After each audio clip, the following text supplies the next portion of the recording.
got about a minute left before we get started, just so everyone knows. Ms. Cherry Brown will be on. She's right there. Yeah. Oh, Ms. Cherry Brown? That's not hard to figure. Okay, so vote? No. Look, we have an attorney. Yeah. Okay, it is 6 o'clock straight up. We're gonna get rolling real quick and get through this because we have 2 executive sessions. We're gonna hopefully be able to fit in before 7 o'clock. So hopefully we'll get through our presentations quickly as well. No pressure. Okay, so, and I'm sorry, so we are opening our work session at 6 o'clock p.m. And we'll go to our first item, discuss agenda items. City Manager? Yes, Mayor, thank you. So jumping right into the consent agenda. So item 4A, City Council to consider a proposed change to the City of Duncanville's compensation policy last revised October 1st, 2020. The proposed change would establish a cost of living adjustment plan tied to the consumer price index subject to annual budget appropriation. We did a briefing at this last meeting. I'm happy to answer any questions. Questions? 4B, consider a resolution authorizing amendment to de-scope the modular block wall and associated items from the Softwood Drive sanitary sewer aerial crossing repair construction contract with Texas Standard Ltd. An amount of $621,168.65, reducing the total contract price to $755,080.76. And Public Works Director Pat Bryant to help answer any questions. Yes. I just want to say kudos to saving $621,168.65 for this particular item, but see it will be kind of used in the next one. But good job on locating the savings. Thank you. Okay, anything else? Okay. 4C, consider a resolution authorizing the Second Amendment to Professional Services Agreement 230004 with Dunaway Associates for additional professional engineering services as part of the Softwood Drive sanitary sewer aerial crossing design project in the amount of $120,360, authorizing appropriation of $21,961 as a project contingency for the execution of future change orders not exceeding the total contract amount of $241,571. Assistant Director of Public Works. Thank you, Mayor. I asked earlier about changing of the wall, and could you please share the information with the public briefly, what you shared with me? Yes, so because we want to go from the modular gravity block wall, we feel that that's not a very financial responsible resolution. We're going to go with a much more financially efficient gabion basket wall. So there's going to be design costs involved with that. There's going to be a little bit of engineering involved because we're going to expand the limits on the south side of the creek bank. We've identified some potential erosion liabilities there with the adjacent property that if we just do what the current scope of work is, we could actually create a washout and be liable for erosion damages. We've also recently had one water main break and a recently discovered exposed sewer pipeline. All erosion improvements that need to take place under emergency, and so this would cover all of those designs as well. Thank you, sir. Yes, ma'am. And this is just the design, this isn't the construction. That's correct. Thank you. Thank you. 4D, consider resolution 2025-477, authorizing the repeal of economic development grants and incentives awarded to Diamond Suite Art and Event Studio, LTG SRV Holding LLC, Plaza Via Rail LLC, 1703 Main Realty, and City Council resolutions identified as 2023-101, 2023-100, 2023-168, and 2024-214. And our economic development folks are here, and I think Ms. Perez is able to help answer any questions if you have. 4D, consider resolution 2025-479 approving DCEDC expenditure of $10,000 for a sponsorship for the Duncanville Sister City Program. And again, Economic Development Coordinator Chris is here to help answer any questions. Good. 4F, the final one, consider resolution 2025-478 approving a DCEDC expenditure for payment to Star Transit for the fiscal year 2025 balance of $56,750 to provide public transportation services to the citizens of Duncanville. And Ms. Perez is able to help answer any questions. Well, I'm just curious if we know, we had, goes back several months, maybe 3 or 4 months, that we had some concerns about the availability of Star Transit. There were people that were saying that they had to take up to a week to get an appointment set to catch a ride. Do we know if that's been resolved? Are we back on track where we should be? They did speak to the DCEDC regarding some of those concerns, because there were comments made from residents at the DCEDC meeting where this item was on the agenda. And they were explaining the breakdown in the difference in the demand service and the same day service, where the demand is more for medical appointments, and they advise the public to schedule those out within a certain amount of time. They can't always guarantee that they can schedule rides within a short amount of time. And that's typically the residents that are saying they can't get those rides scheduled is because they're trying to schedule within 2 to 3 days, where typically they ask for at least 2 weeks, a time frame or window of opportunity to be able to schedule those medical appointments, especially if they're outside of Duncanville. And is the information available on the website to explain to people the difference between the two types of pickups that they do? I can definitely check with our public information office. Because I think that'd be helpful for people on the first, especially the first time people that are looking at Ms. Gooden. I just wanted to ask about the bill had a 2024 date. Can we address or speak to that? I'm sorry, ask the question. The bill had a 2024, the invoice. So they issued it in 2024, but it was for fiscal year 2025 it was from October 1st, 2024. So they retroed it, and it all stemmed from the fact that we needed a new PO created in order to be able to, the previous PO for all the expenses from starting in fiscal year 23 had already been expended. So we had to ask for a new PO, and we were just kind of going through the steps, and staff had recently discovered it in recent months, so that's when we had to kind of retroactively make this request. Mr. McBurnett? Thank you. And what marketing efforts are being done to increase ridership?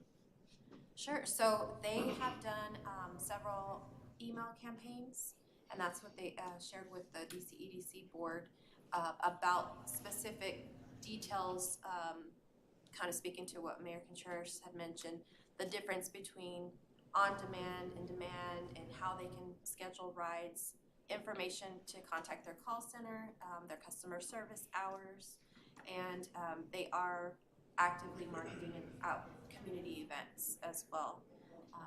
And they actually will be helping with Bloomfest on Friday, but they are always up for ideas and additional ways that they can reach. So that's something that we as staff as well are trying to partner with them, so we can help with that as well.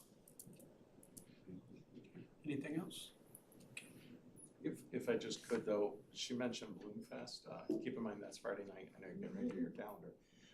But new this year, we've really partnered with the hotels, the Economic Development Office, and Devin and everybody, and the Field House. And there's a shuttle going back and forth with Star Transit from the hotels to the Field House to Bloomfest. Yes, So. they have offered that as a sponsorship, so an in-kind donation for the they guaranteed us 2 of their best drivers that will be working that and picking up local visitors from hotels and bringing them to the event.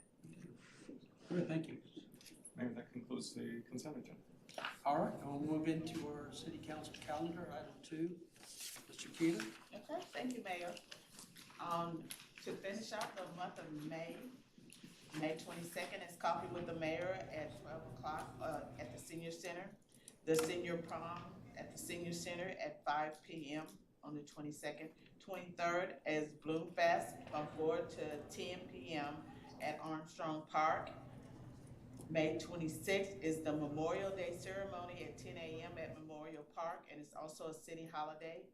And May 31st is the fire truck pull at 8 a.m. at Armstrong Park. Thank you.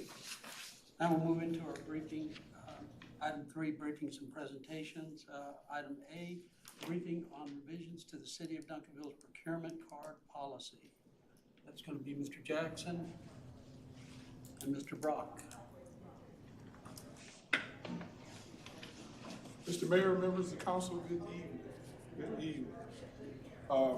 Just want to give you all a brief purpose overview for what you had in the staff report in terms of the revisions that we made to the procurement card policy. So first of all, first and foremost, we wanted to kind of keep from a consistency basis, we wanted to keep consistent with the other policy updates that we brought forward for discussion related to fiscal services. So if you recall, we've had discussion on the budget development policy, the fund balance policy, and the investment policy respectively. And so this is the next in line, if you will, in terms of what we want to bring forth for update, review, revisions and discussions. What you had in the staff report was our proposed revisions to the policy, our red line version, which there were several different color lines, I guess red, green, and purple line, which covered edits that were made by not only myself and our Chief Procurement Officer, Mr. Eldon Brock, but also our previous acting Assistant City Manager, Mr. Kevin Hugman, who had a lot of input on what we submitted to you all in the staff report.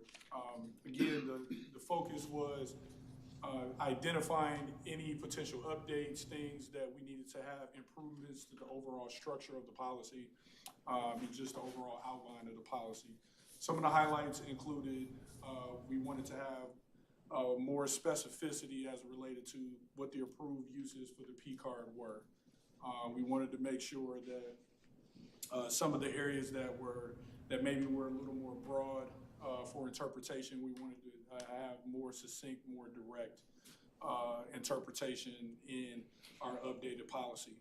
Also, another highlight was that we had in the policy what card users should do in the event that they've had a purchase but they've lost or they do not have a receipt. So we wanted to make sure that those situations were spelled out specifically, so again, it did not leave any room for interpretation. They knew specifically what the expectation would be of them as the card user. Then also another highlight is the fact that in addition to the P cards being a part of our independent audit as part of our financial process, that the finance department would be conducting random audits of card activity. Again, just making sure that things are being conducted in compliance with our policy for all card users. Also, employees will be receiving a copy of the new policy once completed. We're going to be asking them to sign and submit a new acknowledgement form. Every card user has to sign an acknowledgement form that they've read and reviewed the policy. Certainly with these changes, we want to make sure that they've signed an updated form showing that they've acknowledged not only receiving it, but also reviewing it and seeing the changes. Just the overview of the policy, of course, is administered by the purchasing / procurement department that's led by Mr. Brock, that's here with us also this evening. Essentially, the idea is to help facilitate getting the dollars in the hands of vendors quicker. And so, but procurement specifically of low dollar value goods. So these items that are $3,000 or less. So the transaction limit for a card holder is gonna be $3,000. That's the maximum for an individual transaction. Each card holder has a card limit on a monthly basis of $10,000. They cannot exceed that amount. And so that is, we've looked at that number and we found that is a good number, both in allowing them from an operational standpoint to be able to use the card in a way, again, that helps facilitate getting goods and supplies and different things quicker, and also in the hands of the vendors, while also making sure from a control standpoint that we feel that 10,000 limit is still a good limit in place. And then also no split transactions or unauthorized uses. So again, by split transactions can work in several ways. One, where to get around the 3,000, that they do 2,000 here and 1,000 in the future. But also that is not being split between a portion on the P card, then to be followed up with something on requisition. So we wanted to make sure that we had that in the policy as well. Again, cardholder responsibilities, certainly a monthly reconciliation that has to happen each and every month for every cardholder user.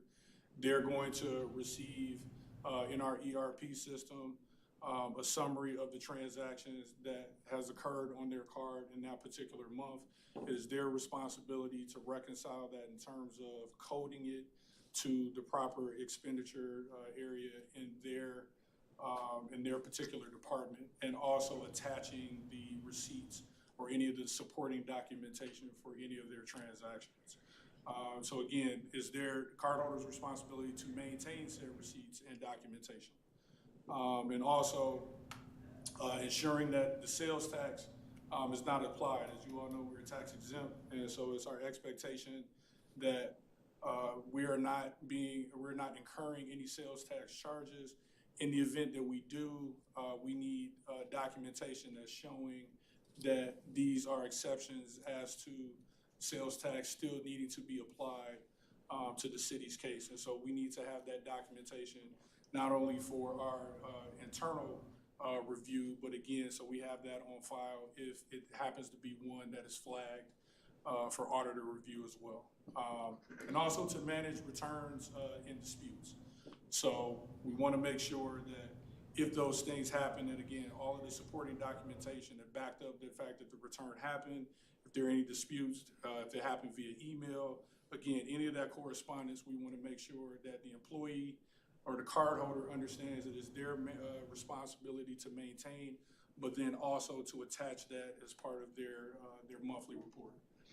From the supervisor or director responsibility, certainly verifying that the purchases occurred, that they were above board purchases, if you will, that again, that we've received everything from a receipt or additional documentation perspective that we need, and make sure that things are following in accordance with the purchasing policy. Typically, again, once a card holder is submitted, it goes to their supervisor, director, and then it comes to the finance department.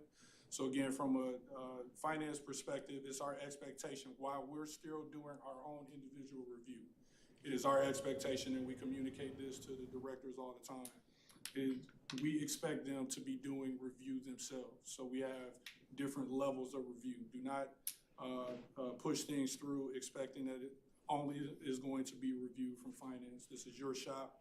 And so when you're putting your name on it and approving it in workflow, that is also you saying that you've actually physically looked at it as well. So with that, oh, sorry about that. That concludes my presentation for the card or the updates to the policy. Certainly, if there are any questions that you all have, we'll entertain them at this time to the best of my ability. Okay, and just one moment before we go to any questions, because I want to apologize to Ms. Cherry Brown.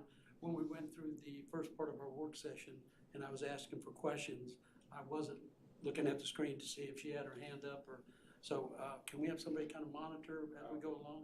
All right, okay. Mac Burnett is on. That's a direct view. All right, good. All right, so with that, any questions? Mr. McBurnett? Mr. Jackson, Yes, sir.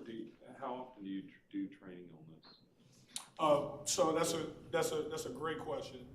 We actually just recently conducted a procurement training. It's something that we want to do at least annually. We're looking at doing more than once a year, but at least annually, we want to make sure that we're having refresher training that's available. Most recently, with our trainings, and the last several have actually been conducted, trainings coming out of the finance department specifically, have been conducted by Ms. Odie. And one of the things that we wanted to do was to be able to record it. So for those individuals who may have been coming on as a card holder or just coming on as an employee, that they didn't necessarily have to wait until the next session. So some of those questions that they may not necessarily be able to ask, even if you had like a frequently asked question document, that maybe that video could help them in that regard. Are these more used for emergency type purchases, or is it more day to day? How many transactions are there a month? Gosh, the first part of that question, they're used for day-to-day transactions. And so again, to help facilitate the timing with entering in requisition, going through the approval process, then entering in invoice and going through a similar approval process, that from a timing standpoint, that assists with that. In terms of the overall number, I guess the second part of your question, I'll defer to Elton. There's usually about 600 or 700 transactions a month, and that we go through and review. And so those are reviewed by procurement staff members, and Richard pulls some of those out and reviews them as well. But it's really designed for low dollar, low risk purchases. It's a way to navigate without having to have the expense of a requisition and a PO. You have pre-approved vendors as well? For this. A lot of it's if somebody goes to a conference or that's used for that as well.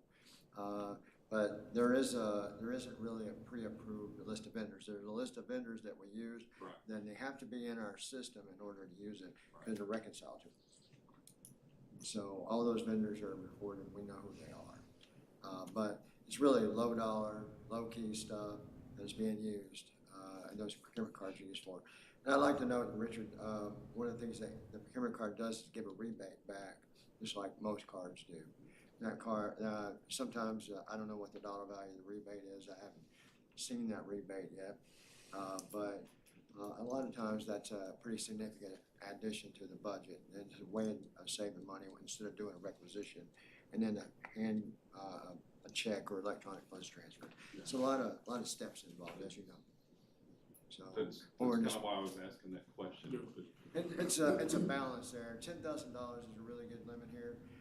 We have on times made exceptions to that, and those are all approved by the city manager. If someone says, hey, I've got a lot of expenses that month, I'll send it to Doug and we'll get it approved that way. But that's like, man, I can probably drop 2 or 3 fingers here. It hadn't happened much. Doug, don't let So you said there's about 600 or 700 purchases a month. There's about 600 a month. Transactions. So what's the dollar amount? I don't know that off the top of my head.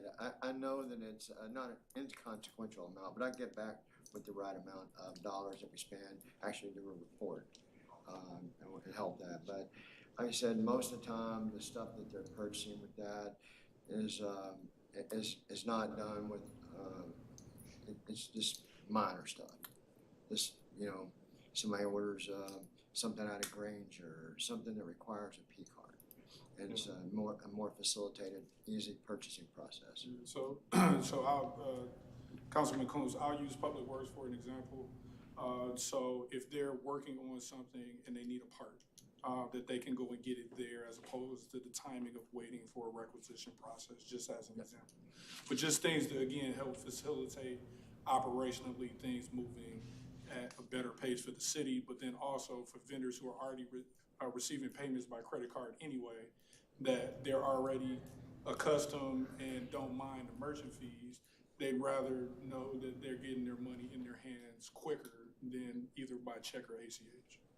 And then with the $3,000 limit per transaction, so,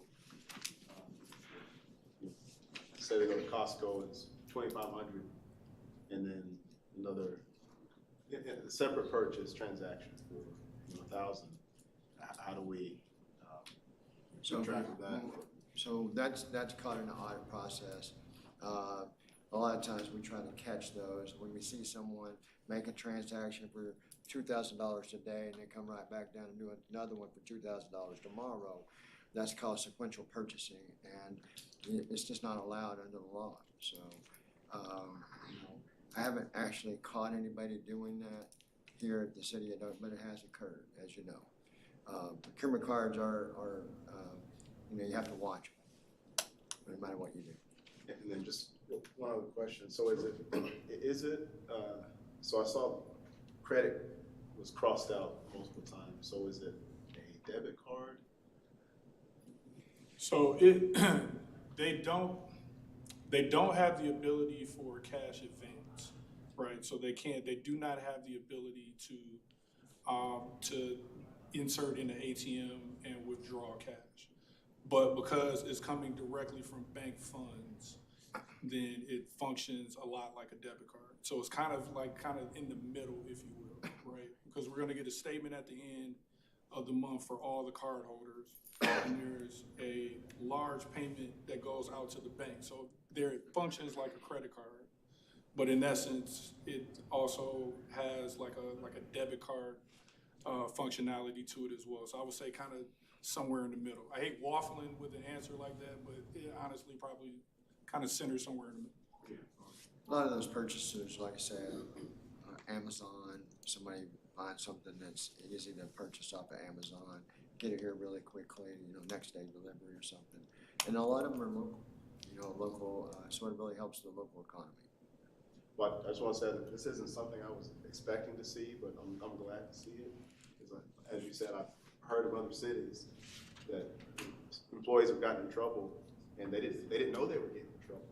It didn't look like it, but this helps to protect our employees as well. Like Richard said, everyone that gets a credit card, they get a copy of the policy, they have a copy of the whole policy, they sign their name and date it. We kind of go over some of the do's and don'ts. And Jeremy, even though we don't have a report, it was something that the audit committee had discussed with finances. Next is travel and then the actual procurement policy. So we're working on all of them. If I just could, so you also remember one of the first audits the finance team completed last year was that independent analysis, and there were a bunch of recommendations. A lot of these things that Richard highlighted today are actually those recommendations and really tightening up the P-card controls from that audit report. Further questions? Mr. Jerry Brown? Seeing none. Thank you. Thank you. We'll move on to item 3B. Discuss the selections of Mr. and Mrs. Juneteenth to represent Duncanville at the 2025 Best Southwest event on June 14, 2025. Mr. Stevens. Thank you, Mayor. Bart Stevenson, Director of Parks and Recreation. This is a continuation of our conversation that we started at your May 6th meeting and during your briefing. As you're aware, we have a Best Southwest event coming up on June 14th in DeSoto. And the last few years, each city has selected a Mr. and Mrs. Juneteenth. And so I think that following our conversation at our last meeting, nominations were sent either to myself or to Ms. Taylor. Ms. Taylor compiled all those nominations and sent them out to you. So today we're looking for you to make a decision on who those two honorees will be. And then we'll place those names in item 5B in your individual items for tonight. So that'll answer your questions, or I'll let you open up for your conversation.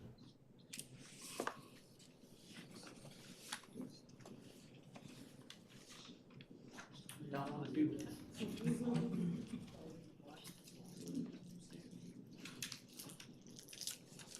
The nominee list. Did you have it tallied up, by the way? I did not. Did you tell him any? Well, they didn't send them to me, they were doing them here. So Okay. I'm just gonna call names out. Okay. Okay. Nominated by Councilmember Gooden is Jeffrey Hartford and Dr. Nisa Sasha Hartford.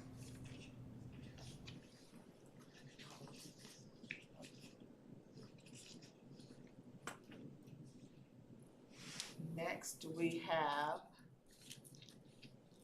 nominated by Councilmember Karen Cherry Brown, Bob and Linda Lydia.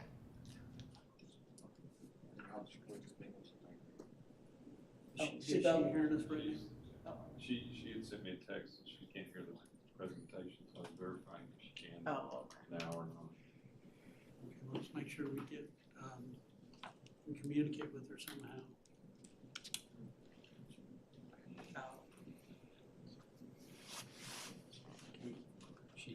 We can't hear her, is that the problem? Yeah, they said She's she couldn't. responding back. It's kind of. I sent her a link, so she's listening in. Okay, She can hear now. so, Bob She and, just said she can hear. okay. Bob and Linda Lydia, is anyone?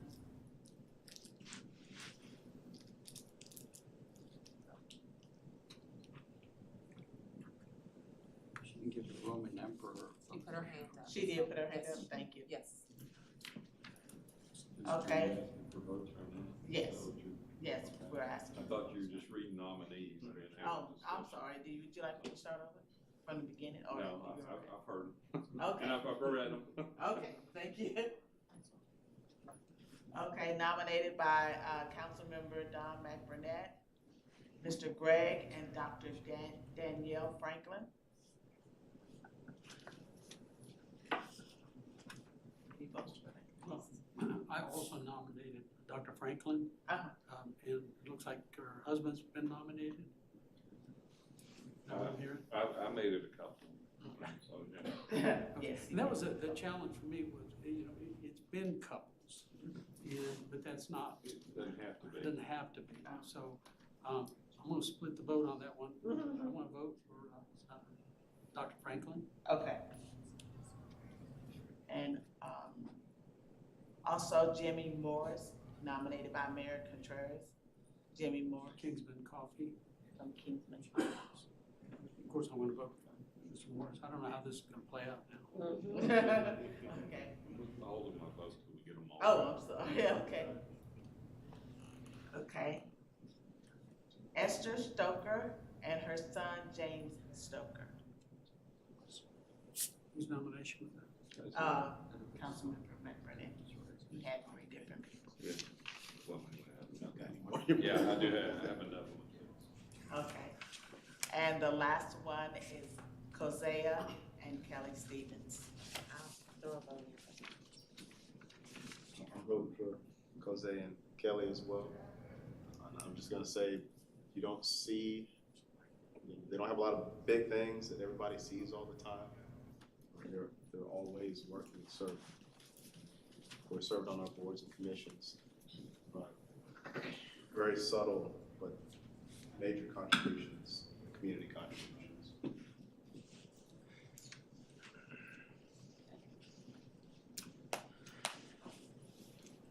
Right, is that it? Yes, those are all the nominations. It looks like we've got a winner. We've got 3 that voted for both the Stevens, correct? Correct, yes. So, We've got 4. 4, So we made our selection. Kosea and Kelly Well, Stevens. you made your nominations, you Yeah. can vote on it out there. Yes. Yes. Okay, so everybody got it? You get them, Kosea and Kelly Stevens. Ms. Sherry Brown? Okay. Okay, so that takes us to item C, receive a briefing from Duncanville Police Department on the implementation of Duncanville Police Resilience Intervention, Support, and Engagement, RISE unit. Assistant Chief Wilcott. And we have Ambrosio Hernandez, Outreach Officer, do we? Yes, there you are. He's in a uniform this time. And Oh, yeah. and Talia Lopez, Crime Victim Advocate. Hello, how are you? Did he receive a promotion or? No, just Handful, okay. presenting the regional care team now, so Duncanville's hoping to to start its own mental health program. That's what we're talking about. That's what, yeah. That's- Okay, I just wanted to know what they do. Yeah, I'll be outside of uniform during the operations and stuff, presenting today. Yes. Okay, we're experiencing some technical difficulties. So while she goes and take care of that, I'll introduce them to you. This is Officer Ambrosio Hernandez, and this is our crime victim advocate, Talia Lopez. So I'm gonna brief y'all on something that we're actually very excited about that we're trying to implement here at the Duncanville Police Department. I think it's gonna be good for the department. I think it's gonna be good for the community, and I think you all are gonna love it. We're still in the beginning stages of working everything out as far as policy-wise and things like that, but you'll see from the presentation what I mean. So before I go into the RISE unit, I want to give you a little background how we got here. So in 2022, we assigned Officer Ambrosio Hernandez to go to the regional care team. And he worked on the regional care team for approximately 2 years. They did good work. What they did was address issues with the homeless population. They addressed issues with people with mental health, going through crises and things of that nature. Now, they did that by taking people to get medicine, taking people to shelters, whatever they could do to preemptively keep those individuals from having to deal with police officers, because it's just another thing that takes up the time of patrol officers. Now, I already said that they engage with the unhoused and the homeless. So recently what happened is we had to bring him back. We needed to put him on the street and put him to work. We were short and we needed officers, so that's what we did. During that time we had internal conversation, you know, how can we make this better for Duncanville? You know, we were doing it regionally, but how can we make this better for the city of Duncanville? And so we decided to come up with our own program, and that's the RISE response team.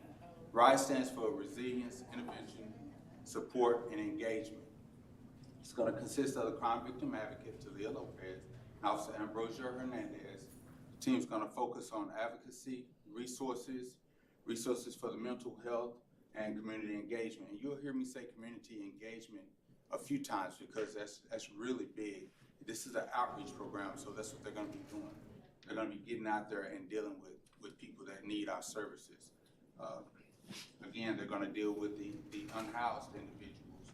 They're going to work with family members to help their loved ones. Advantages of the mental health team. The team can respond to 911 calls that involve a client, you know, which is what he'll call the people that he works with. They'll be his clients. And they can respond to unhoused individuals. The team can focus solely on Duncanville clients and referrals. Those referrals may come in from other officers. They may come in from someone in the community. The team will be officed in Duncanville, and it should make office visits and meetings more convenient for clients and their families. When he was with the regional care team, he was housed in DeSoto. We'll have increased opportunities for community engagement on a variety of topics related to mental health and specific crime. The crime victims advocate, Ms. Lopez, she'll provide victims and surviving family of violent crimes with information and education about their rights, community resources, emotional crisis support, and several advocacy tasks. All of what she does now. Now currently, you've heard this before, we have people that are housed in closets, they're office in closets. And unfortunately, Ms. Lopez is one of those individuals that she's office in a closet. So this is definitely not ideal for what we're trying to do. We don't have any soft rooms at the soft interview rooms at the station. And you want that soft interview room to provide a warm, attentive, and safe sanctuary for individuals navigating the most vulnerable moments of their lives. Basically, that's just saying that you want people to feel comfortable enough to come in and ask you for help, you know, and open up and talk to you. Now, the good thing is Ms. Lopez is currently pursuing a master's degree in social work, so she'll be transitioning to coordinate with the PD. So this works good. This will be a good marriage. You know, her being able to do the social work and him having the experience dealing with individuals with mental health, it's gonna work good together. So we wanna change locations though. We wanna get her out that closet and we wanna remove him from the PD side of the building. Because some people don't feel comfortable coming into the PD to talk about their issues. You know, some people still feel threatened. Some people, for whatever reason, don't feel comfortable. So we wanna move them. And you may have heard already, there's some movement going on in the city. Offices are changing and stuff like that. So we want to put them in a place where that's going to be more ideal for what we're trying to do. Now, what should you expect? Clients will receive contacts by phone, home visits. They may receive transportation to a shelter, transportation to hospitals. We'll assist the family members with mental health warrants. This is so big. We get so many calls from individuals saying, hey, there's something wrong with my dad, there's something wrong with my husband, my wife. I don't know what to do. You know, they won't take any help. How can I get them to get some help? That's gonna be big, and he'll come in handy for that. We'll try to document the activity and time spent, you know, when they go out and deal with these calls. And we wanna use social media to educate the public on mental health related topics. We want to set up and attend community events highlighting the unit and the services that's offered. And then we have measuring success. Anytime you implement something, you start something, you want to have some type of way to measure the success, to know that you're being effective in the community. So that's what this list is. These are some things that we came up with so that we can try to measure the success of the program and understand where we need improvement and where we're doing good. With that being said, I brought them here because he worked on the care team. He can tell you how many clients he had. He can tell you, you know, what all went into the work that he had to do, and she can speak specifically to what she does at the PD. Interesting enough, I'll just throw this in there real quick.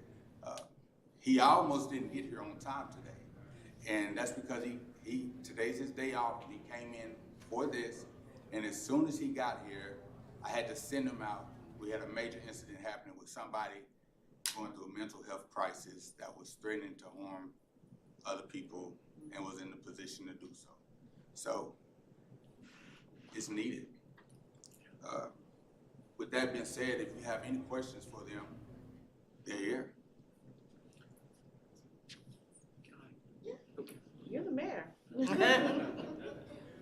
Just real quick, it's great that we're gonna still have a program, even though we're no longer in the CARES program, that we have a program to address these issues, because with this training, I know that it can be the difference between having to take action against somebody and with his background and training, talking somebody down.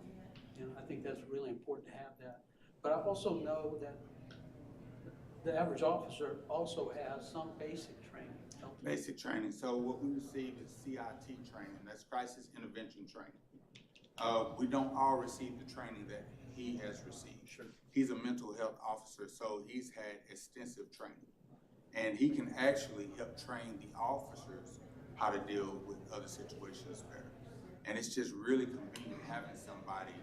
I know the officers loved it, being able to call him, you know, even though he was in DeSoto at the regional care team, but being able to call him and say, hey, Officer Hernandez, we need some help. Do you know this guy? You know, have you dealt with him before? And I remember hearing his caseloads. I don't know if they're by the month or quarterly, but they're significant. The number of people that you make contact with quarterly. Yes, sir. What kind of numbers we talking about? So just 2024 alone, total clientele was 337 clients for that year. The total number of contacts was 1,114. So just like Chief Wilcox was explaining, that's transportation, that's getting phone calls from family, meeting family members at the JP court right off Polk and 20, speaking with Judge Valencia Nash, who will sign off on the mental health warrants. That was real big, because we do get a lot of people that arrive at the lobby and want officers just to go to their home and take their loved one. But the way an emergency detention works, that officer on patrol needs to see an immediate threat to that person harming themselves or others. And sometimes we don't have that. Someone talking to the wall, someone not eating, someone not sleeping, someone walking around their neighbor's house. Yeah, that's a criminal matter at some point because you got trespassing. Because when neighbors know each other, it's like family, right? So they just don't know what to do, and that's where the care team came in. A lot of those individuals don't necessarily give us consent at that moment to receive that help, but the families, we talk to the families. As long as the families want help, we're going to help them and give them advice and point them out to the right resources that they need.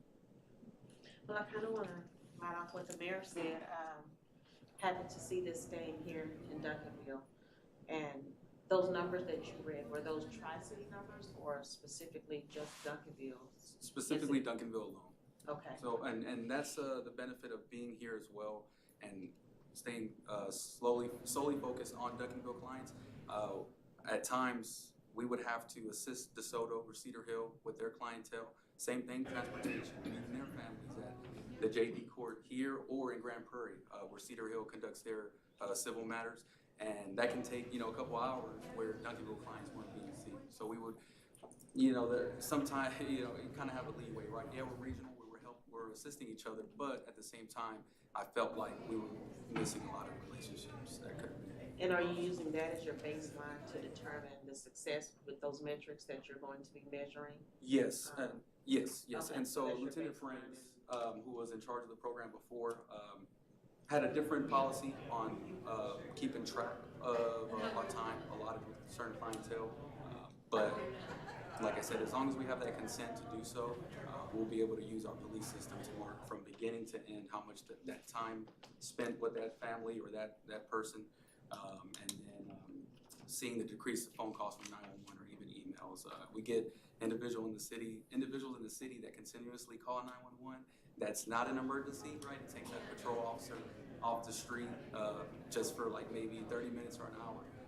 And when we did have the care team, it was just, hey, call this Officer Hernandez with the care team, and he can follow up with you. That's how easy it was. But now we'll be able to respond to those and have a direct line where they can just call me instead of 911. So, you're welcome. And although Assistant Chief Wilcott, sorry about that. You know me for years. Mentioned it a little bit in this slide. I would like Thalia to explain a little bit about what she does. And some of you may be familiar with what the crime victim advocates do. Every police department has them, and I belong a board member on a volunteer, a nonprofit that provides therapy to survivors of crime. So if you have a lost one in an accident or a shooting or whatever it is, we provide therapy. But we also use Connie Bagara, who used to be our crime victim advocate here. She's on our team. So I want her to explain what she does, because it's a very, very valuable part of our community. Yeah. So I'm the crime victim advocate. Kind of what I do is a lot of support for the families or even the victims. I'm going to say victims because we're in law enforcement, but they're survivors of violent crimes. And that ranges from aggravated robberies, domestic violence, assaults, sexual assaults. They don't want to be part of the criminal justice system, whether it's a officer or a detective. I become the middle person. I become the liaison. Unfortunately, they have to go through the worst moments of their life. So I kind of am a hand to hold, giving them information. What do they expect if it's an interview that they have to go to? Kind of going through those emotions. And sometimes we'll kind of bridge because they will have crisis moments as well. And so a lot of that information, educating and just being there as support, and meeting their needs. Sometimes they're not worried about this crime that happened. They're worried about rent. They're worried about losing housing, their safety. And so I also have to assess their needs. So that's a lot of, I have to be the middle person for a lot of agencies. So the Attorney General's office, District Attorney's office. So I do a lot of little things.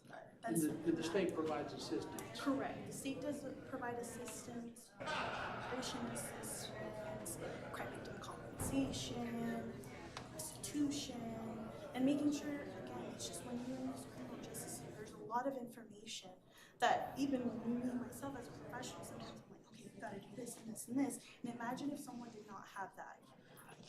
They're lost. You know, a lot of them go through this and they have no one, and they have no one in their corner. So resources, she is a big source of resources for us. He is a big source of resources for us. And I can even tie it all together for you. The call that we just went to, we would need both of them.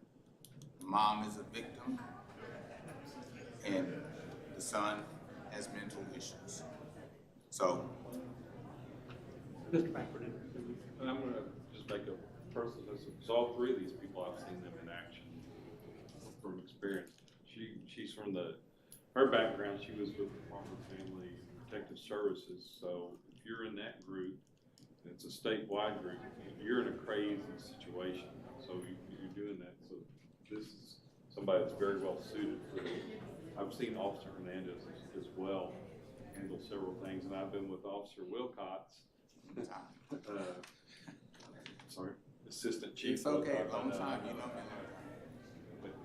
Assistant Chief Wilcox in a situation where I've seen him, and so it's something that I wanted to thank him on from. He knows what I'm talking about. And it's like, but this does make a difference in policing. It does make a difference in getting things easier for officers to do control jobs and investigations in that line. So there was over 300 clients that you had throughout the year. How many of those clients means you see them more than once, right? Yes, some of them, like I said, some may not consent to services, some may not be in our district. So we get, Cockrell County, Border, Dallas, and Duncanville. If they're unhoused, it's usually hard to reach them. So I would try to make my way to Charleston or wherever they were hospitalized to meet them. If they were unhoused, we would go ahead and take them in here. And usually it was like 2 contacts, right? Meet them, and then the next contact would be transporting them to a shelter, getting them Union Gospel down there on our Boulevard in Dallas. They have like over 600 beds available for adult men, no matter what criminal history they have. So they have a good program there. But like that's 2 contacts right now. But I have another client, right, that may stay at a group home, and I would meet him and his Metro Care case at the house, checking on him every week, making sure he's taking his medication and things like that. So that client may have like 10, 15 contacts. So there was a matter of, I guess, inconvenience with funding for the care, that program. Is there a funding component? So they're already on staff.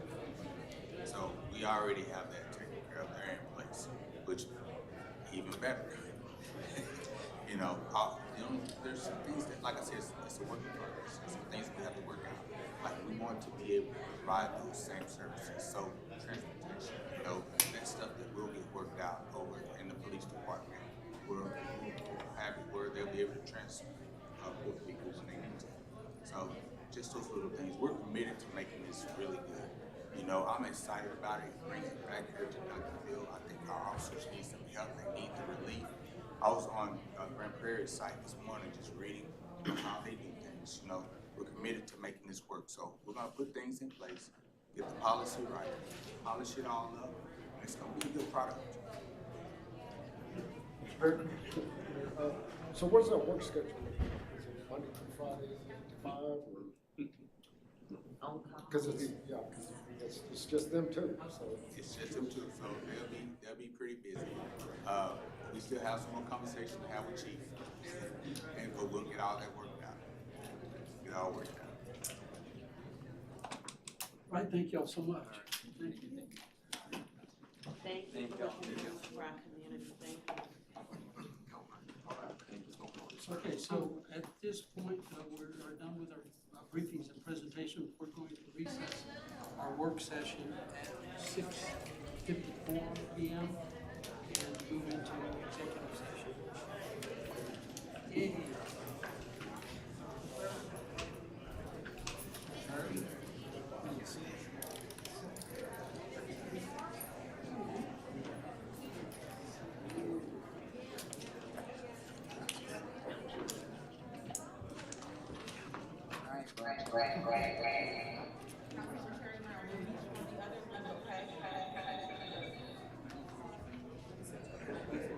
This is.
Okay, welcome everyone. We're waiting for Councilman McBurnett to arrive, but in the meantime, thank you all for coming.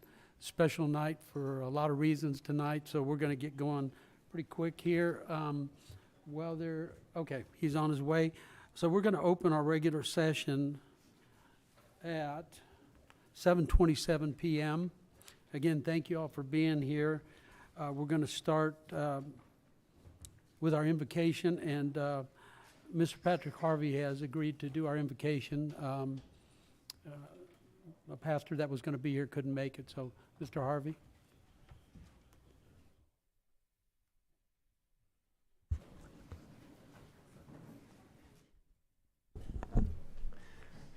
Thank you so much, Mayor Contreras. It is a wonderful day to be in Duncanville, and thank you for this opportunity. Will you join with me in prayer?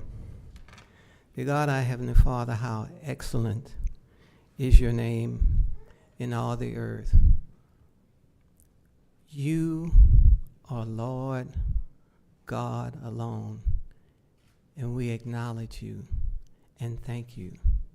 We know that we are just weak and humble, fragile creatures, yet you saw fit to allow us to govern everything that you created. And we're thankful for the responsibility that you have given us to be caretakers of this wonderful community that we all call home. We're thankful, dear God, for this opportunity to carry out the responsibility that you have entrusted to us. And we're thankful, dear God, amongst all the enthusiasm, for brighter days ahead in this wonderful city that we call home. Please lead us, please guide us, please direct us, hold our hands, and show us the way that you would have us to go. May everything be done decently and in order. Thank you. In Jesus' name, amen. Thank you, Mr. Harvey. Please join us in the pledges to our flag. I pledge allegiance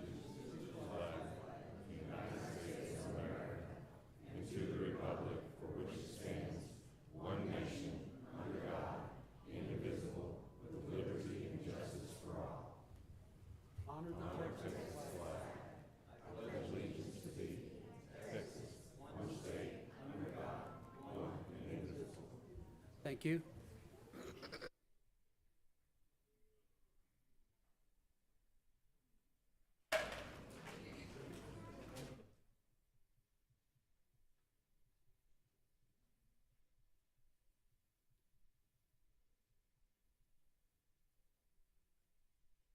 Okay, at this point in time, I'm going to ask our City Secretary, Chiquita Taylor, to administer the oaths. So please come to the podium.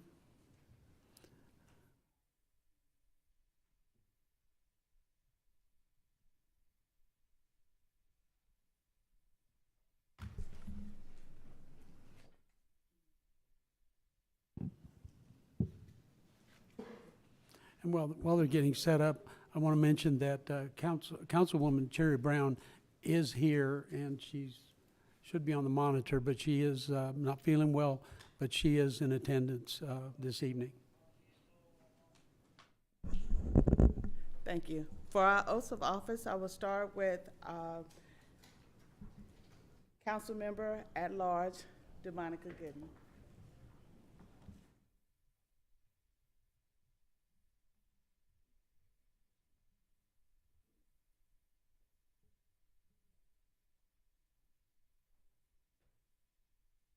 He gave you a mic.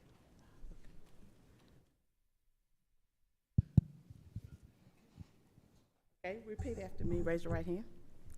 I, DeMonica Gooden, I, DeMonica Gooden, do solemnly swear or affirm do solemnly swear and affirm that I will faithfully execute the duties that I will faithfully execute the duties of the office of Council Member at Large of the office of Council Member at Large of the City of Duncanville, of the City of Duncanville, State of Texas, State of Texas, and will to the best of my ability and will to the best of my ability preserve, preserve, protect, and defend and defend the Constitution and laws the Constitution and laws of the United States of the United States and of this state. and of this state. So help me God. So help me God. Congratulations.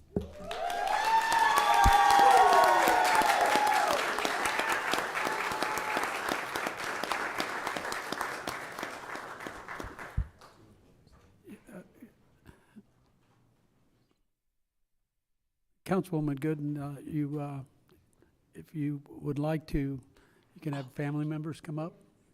All right, come on down.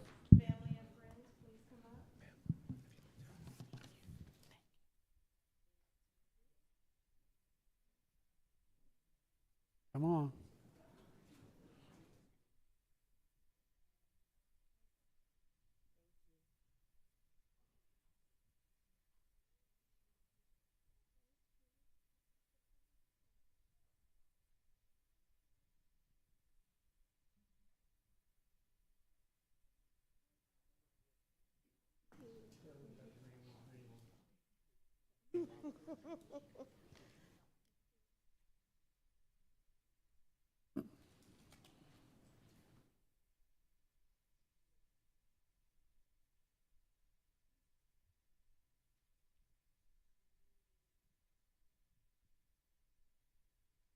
Okay.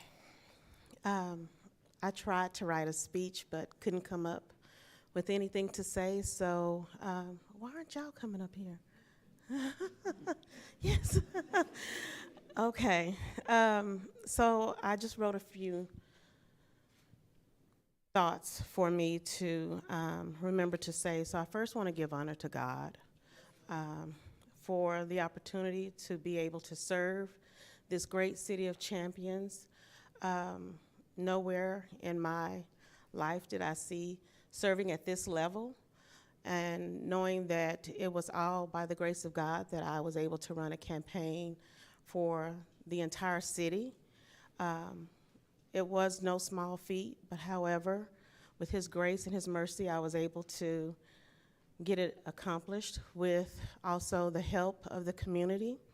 I want to thank my family, my husband, for being there for me and for supporting me and getting me through and being available by phone when it got discouraging and when it got hard and when insecurities would set in. Thank you to Mr. Harvey for constantly calling, checking in. He was my predecessor, serving as the at-large, so he knew what I was going through and what I was experiencing. And for him to continuously call and check in, I greatly appreciate that. I also want to say thank you, Duncanville. Thank you for supporting me. Thank you for hosting events for me.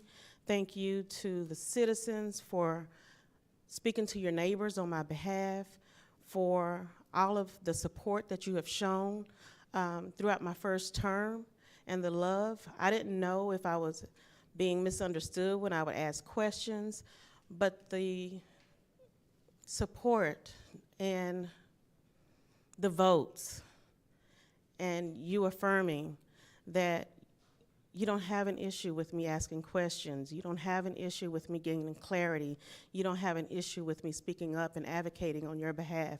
Thank you so much. Thank you to Proforma for all of the materials, my banners, my signs. This community really,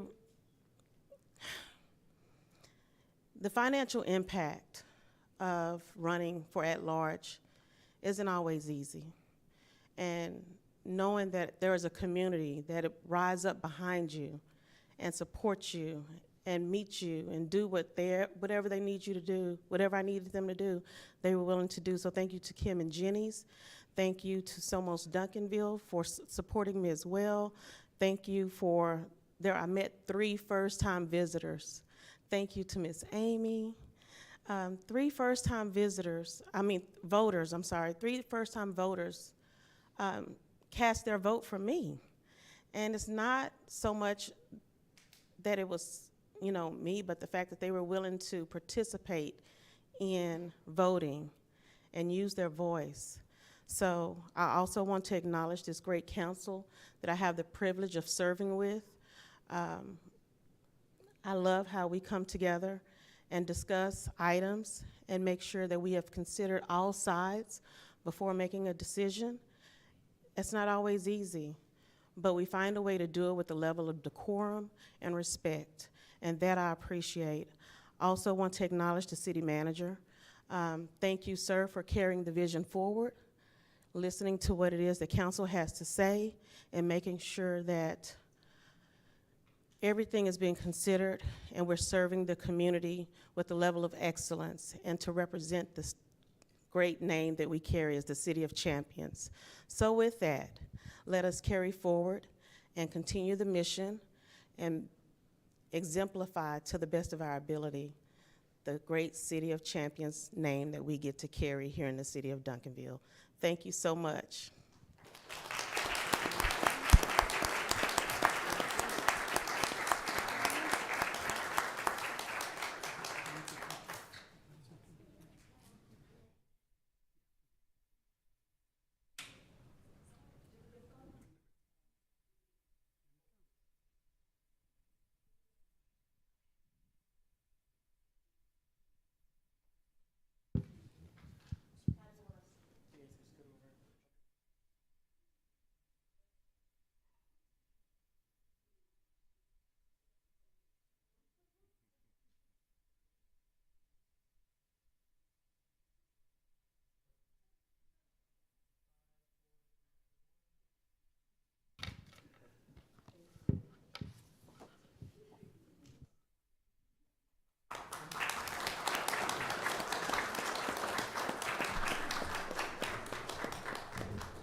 Next, we'll have council member from District 1, Joe Veracruz.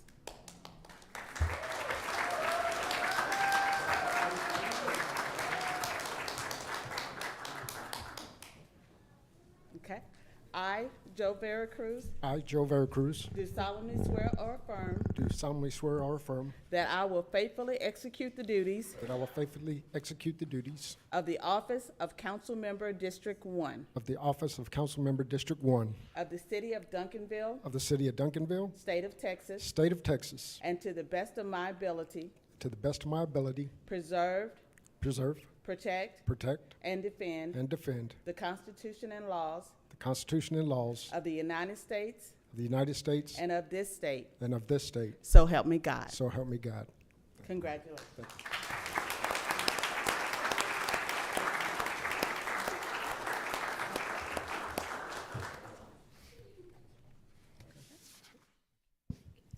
So I'm gonna have my family come up, my beautiful wife, who last night was sworn in as a school board trustee, so want to congratulate her on that. And of course, my beautiful daughter, Mariah, daughter-in-law, Macy, and my favorite grandson, Z, my favorite granddaughter, BL. All right. But I do want to keep it short and sweet. Again, like Mr. Monica stated, it's only through God that this could happen. Secondly, thank my family, because this is my 4th term, so it's been a lot of sacrifice and a lot of asking and a lot of missing family events, but you're worth it. And then lastly, the residents. It's an honor to serve you. Thank you.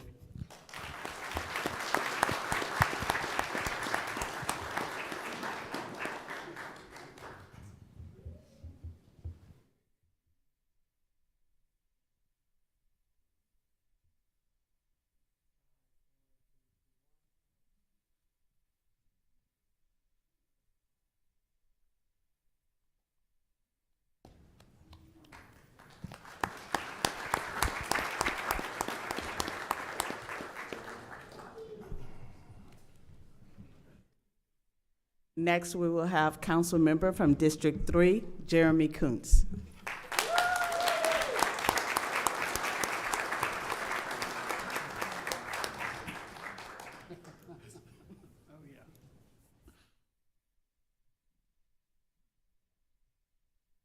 I, Jeremy Kuntz, I, Jeremy Kuntz, do solemnly swear or affirm do solemnly swear or affirm that I will faithfully execute the duties that I will faithfully execute the duties of the office of Council Member District 3 of the office of Council Member District 3 of the City of Duncanville, of the City of Duncanville, State of Texas, State of Texas, and to the best of my ability, and to the best of my ability, preserve, preserve, protect, protect, and defend and defend the Constitution and laws the Constitution and laws of the United States of the United States and of this state. and of this state. So help me God. So help me God.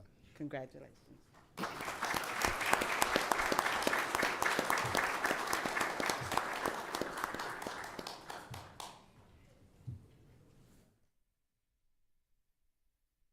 So this is my wife, Sarah, and I will make frequent references to we because I'm not here without her. And so what I do, we do.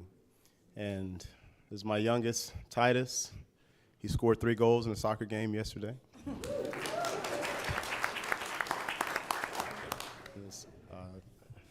Judah in the middle, he's a Pokemon fan. And my daughter, Catalina, who's been reading this whole time and not paying any attention, but that's okay.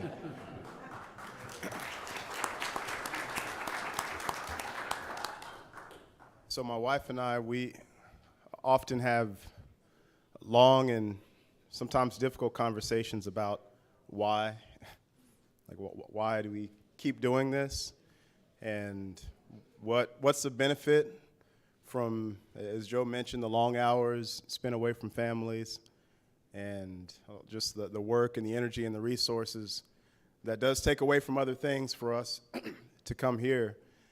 And I often have to remind myself of a passage, Galatians chapter 6 and verse 9, which teaches, "Do not grow weary in well-doing, for in due season we shall reap, if we faint not."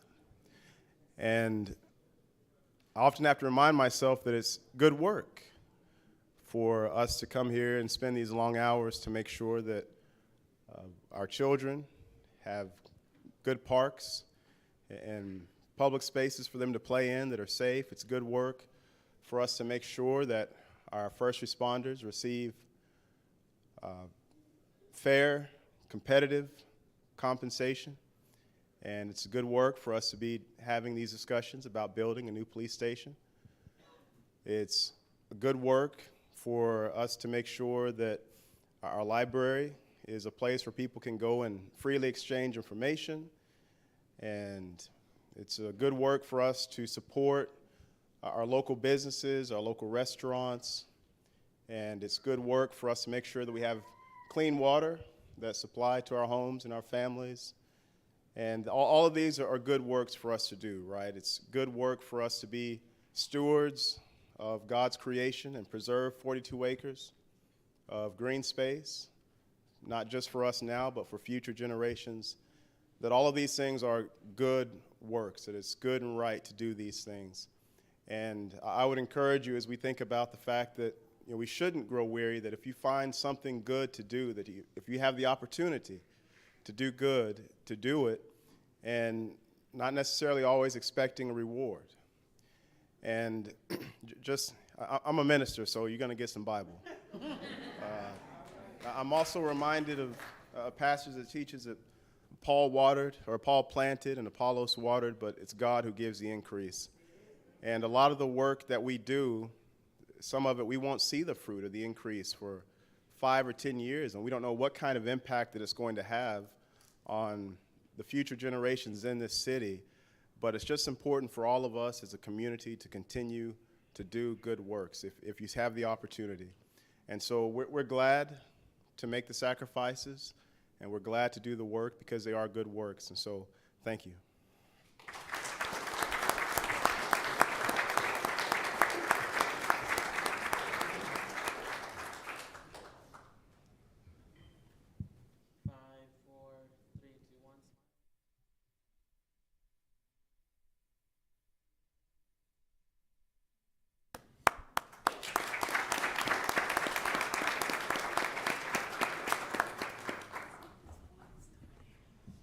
Next, we'll have Council Member from District 5, Kyle Pennebaker.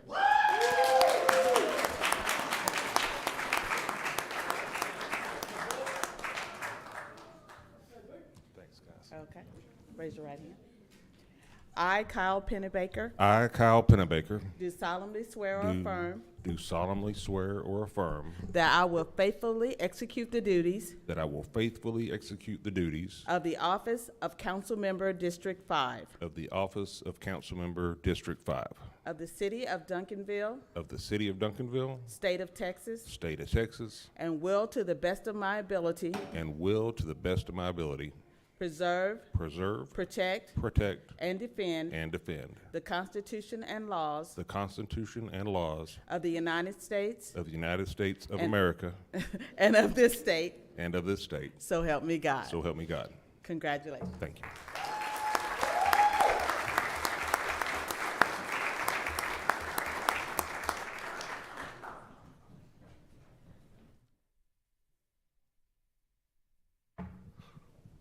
It's awfully hot in this suit. My family, my friends, my family coming up here. I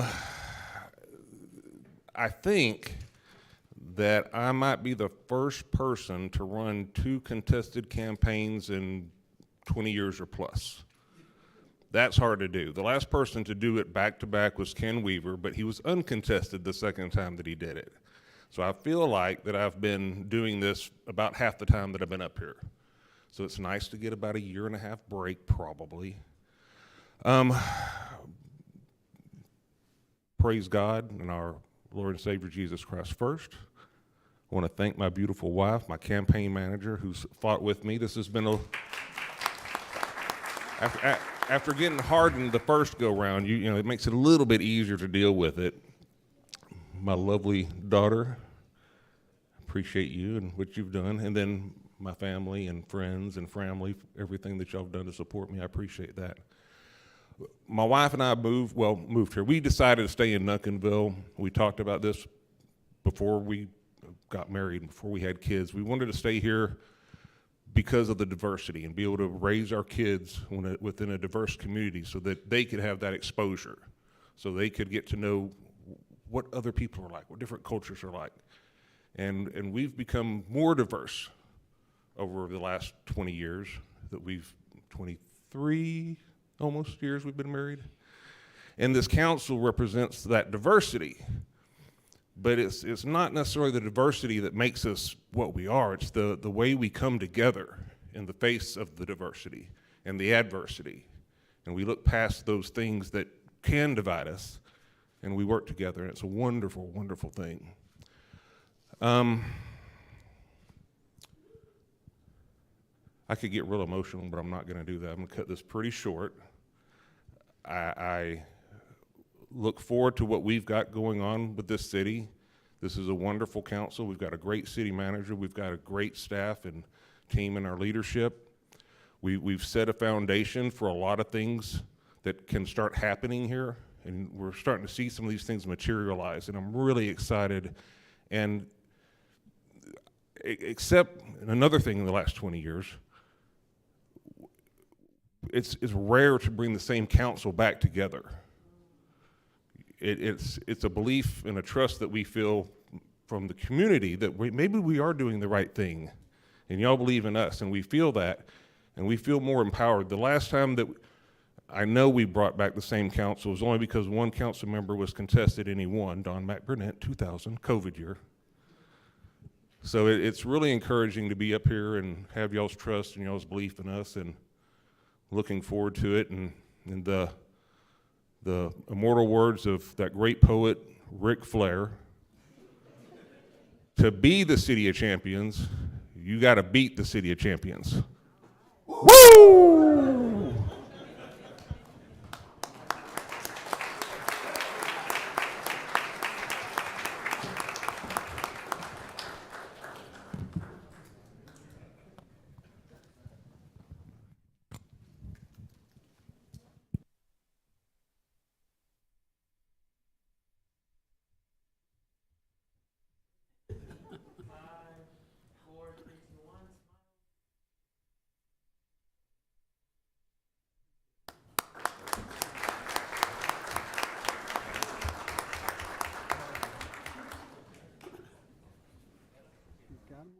All right.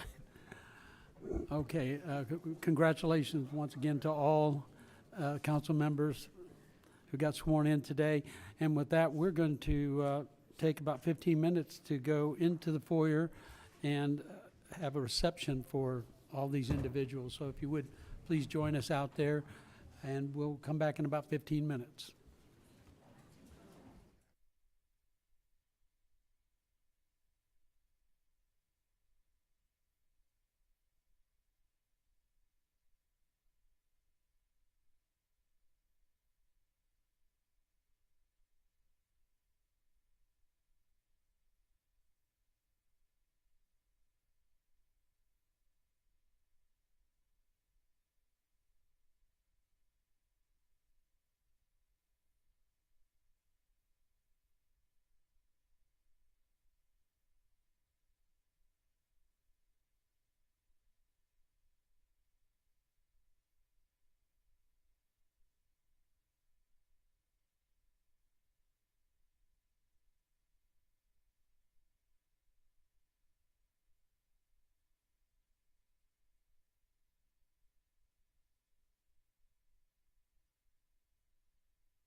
Yeah.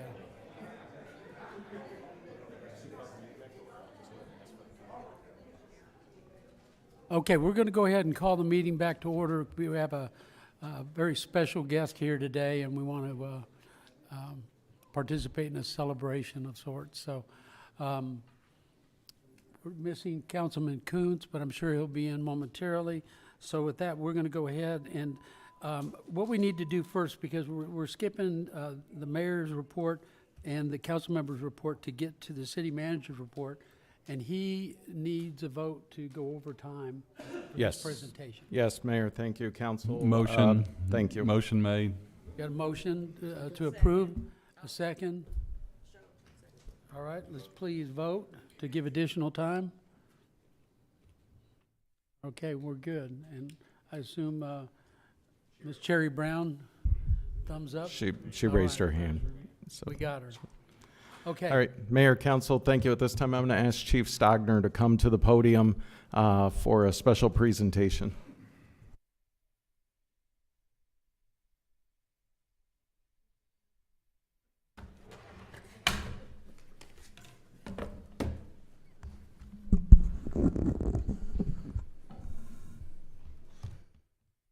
Good evening, Mayor, Council. Mr. Finch, thank you for allowing me to use your time for this presentation to highlight a heroic act by an employee, Mr. Jerry Boyd. During the morning rush hour on March 24th, while serving as a crossing guard at Byrd Middle School, Mr. Boyd was escorting a student across the intersection when a wrecker failed to stop and entered the crosswalk, striking Mr. Boyd. Responding officers responded to find Mr. Boyd unconscious. It was later determined that in a selfless and heroic act, Mr. Boyd had pushed the student out of the vehicle's path, potentially saving the student's life.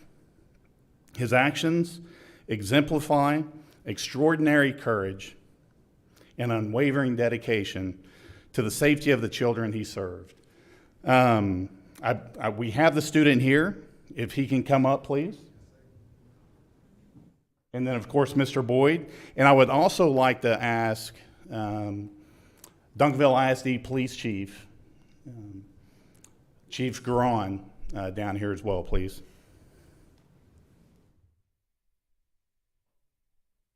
Sure. So this is an award for his life-saving efforts for that day. I think it's appropriate to have him, present him with this award. It was instinct from what you did, and we're very proud of you for representing Duncanville the way you did and impacted this child's life, ultimately. So thank you very much, and congratulations, sir.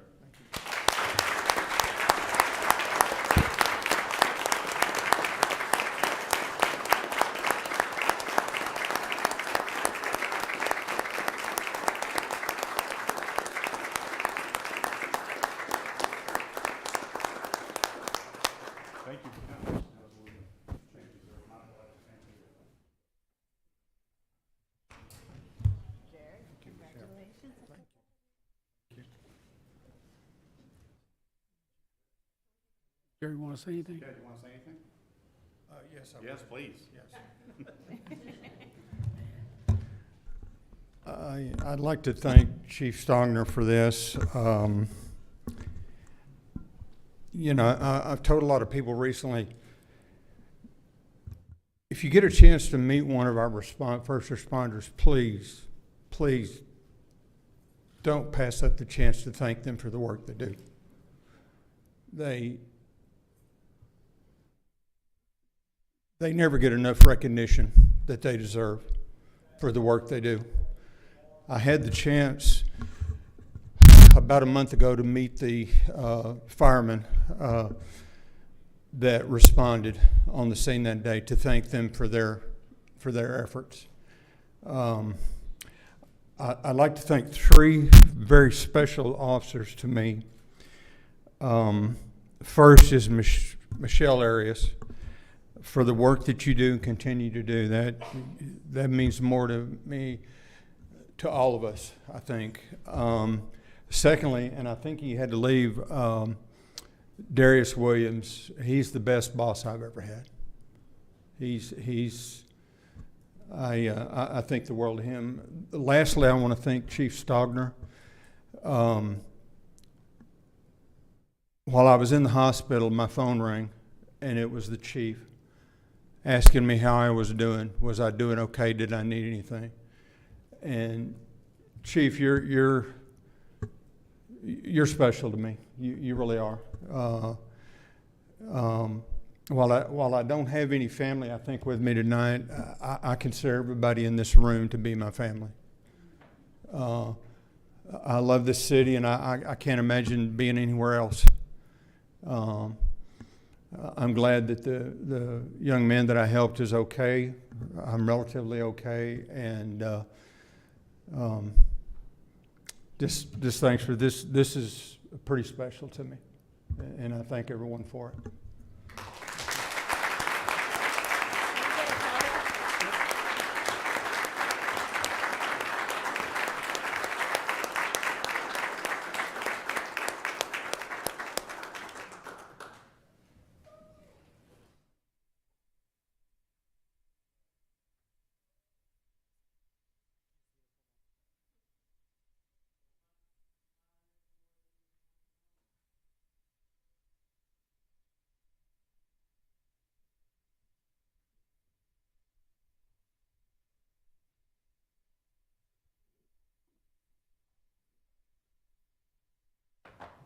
Okay, extra time well spent.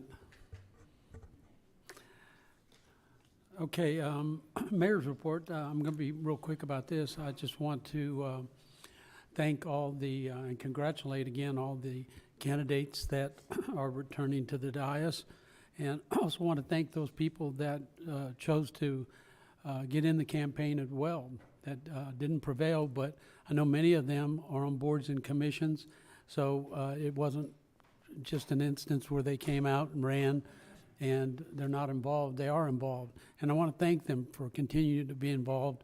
And one day they'll all have their day, but in the meantime I want to congratulate all the folks up here that prevailed in their elections.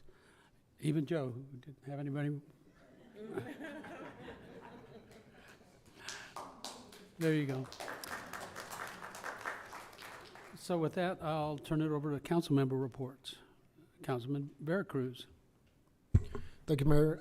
As I mentioned earlier, last night, Duncanville ISD had their swearing-in ceremony, and they elected new officers, so I just want to recognize them. The president is Jackie Colton, who is a former employee of ours, so we know she's a great one. My wife Janet is the vice president, and Cassandra Phillips is a secretary, so they got a lot of good work to do. Thank you. Thank you. Councilman McBurnett. Thank you, Mayor. Duncanville's got a lot of good activities that have happened and are happening.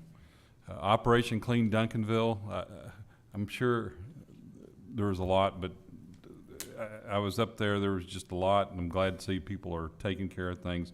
But our Parks and Rec had a movie in the park, and there's another one coming up fairly soon. Also on Sunday was the Run for the Wall event, and I want to thank the staff and stuff for helping make that end up being successful. This upcoming Friday is Bloomfest, and we have Emerald City here. It's going to be at the Poe Hobden Amphitheater in Armstrong Park.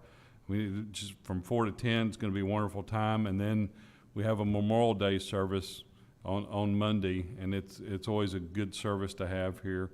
I also want to thank our staff, because they're doing a neighborhood sweep in District 2 and looking at things and doing that, and I appreciate the time on that. There's the fire truck pull that supports Special Olympics coming up, and then in June there's the Junior Grand Prix, which is just a fun event at the Rec Center. And then Juneteenth this year is going to be held in DeSoto, and that's always a good thing. And also Sayla's Bistro is having a grand opening on Thursday. So So there's just good things that are happening in Duncanville. You can look at the website. There's good, it's a good place. I mean, Jerry Boyd that just spoke, he is a friend of mine as well, and he talked about there's no other place I'd rather be than Duncanville, and I feel the same way. Thank you. Councilman Pennebaker.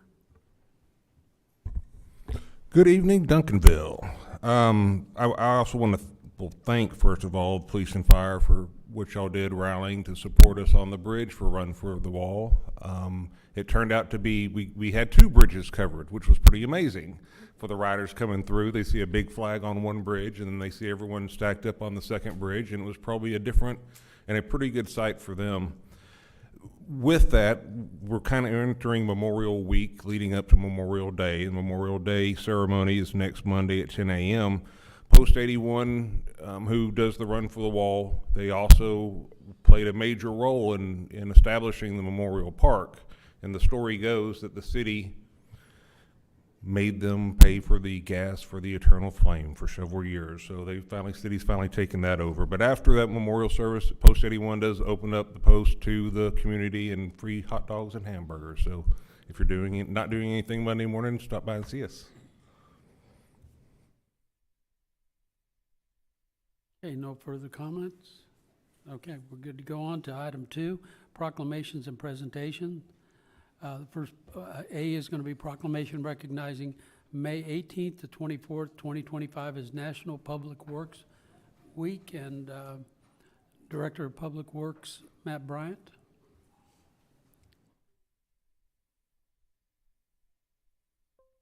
You have some other folks going to come up front? Yeah. Thank you, Mayor and Council. There's one.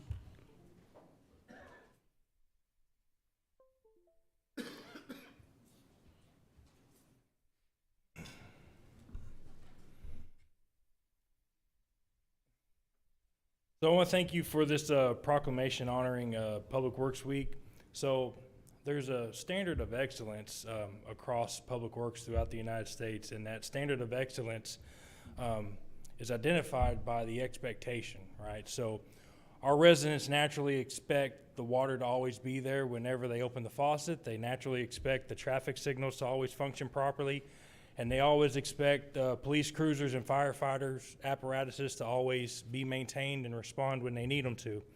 And so the staff members that I've invited here today are the various division leaders, superintendents who are tasked with maintaining that standard of excellence.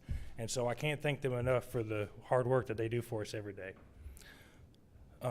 So whereas public works infrastructure, facilities, and services are an integral part of our citizens' everyday lives and of vital importance to the sustainable communities and the health, safety, and well-being of the people of Duncanville.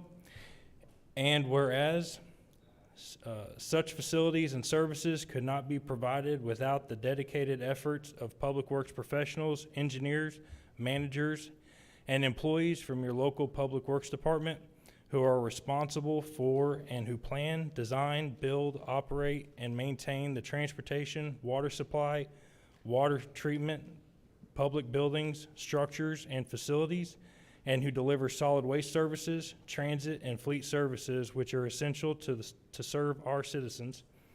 And whereas the efficiency of the qualified and dedicated personnel who staff our Public Works Department is materially influenced by the people's attitude and understanding of the importance of the work they perform, and whereas the men and women of the Public Works Department of the City of Duncanville unceasingly provide a vital public service. Now, therefore, I, Greg Contreras, Mayor of the City of Duncanville, Texas, do hereby designate the week of May 18th through 24, 2025 as National Public Works Week in the City of Duncanville, and urge all citizens to join me in recognizing Public Works Department employees of the City of Duncanville, past and present, who by their faithful and loyal devotion to their responsibilities have rendered a dedicated service to our community, and in doing so have established for themselves an inviolable and enduring reputation for preserving the health, safety, and well-being of all citizens. Thank you, Mayor and Council. Picture time.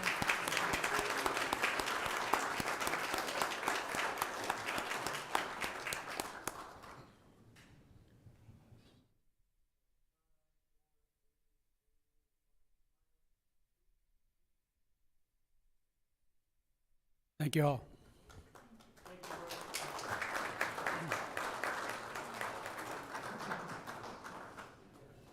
Okay, we're going to move on to item 2B, council to receive a briefing presentation on the Insurance Services Office ISO consultant report. And presenting is the Fire Chief Chris Keneally.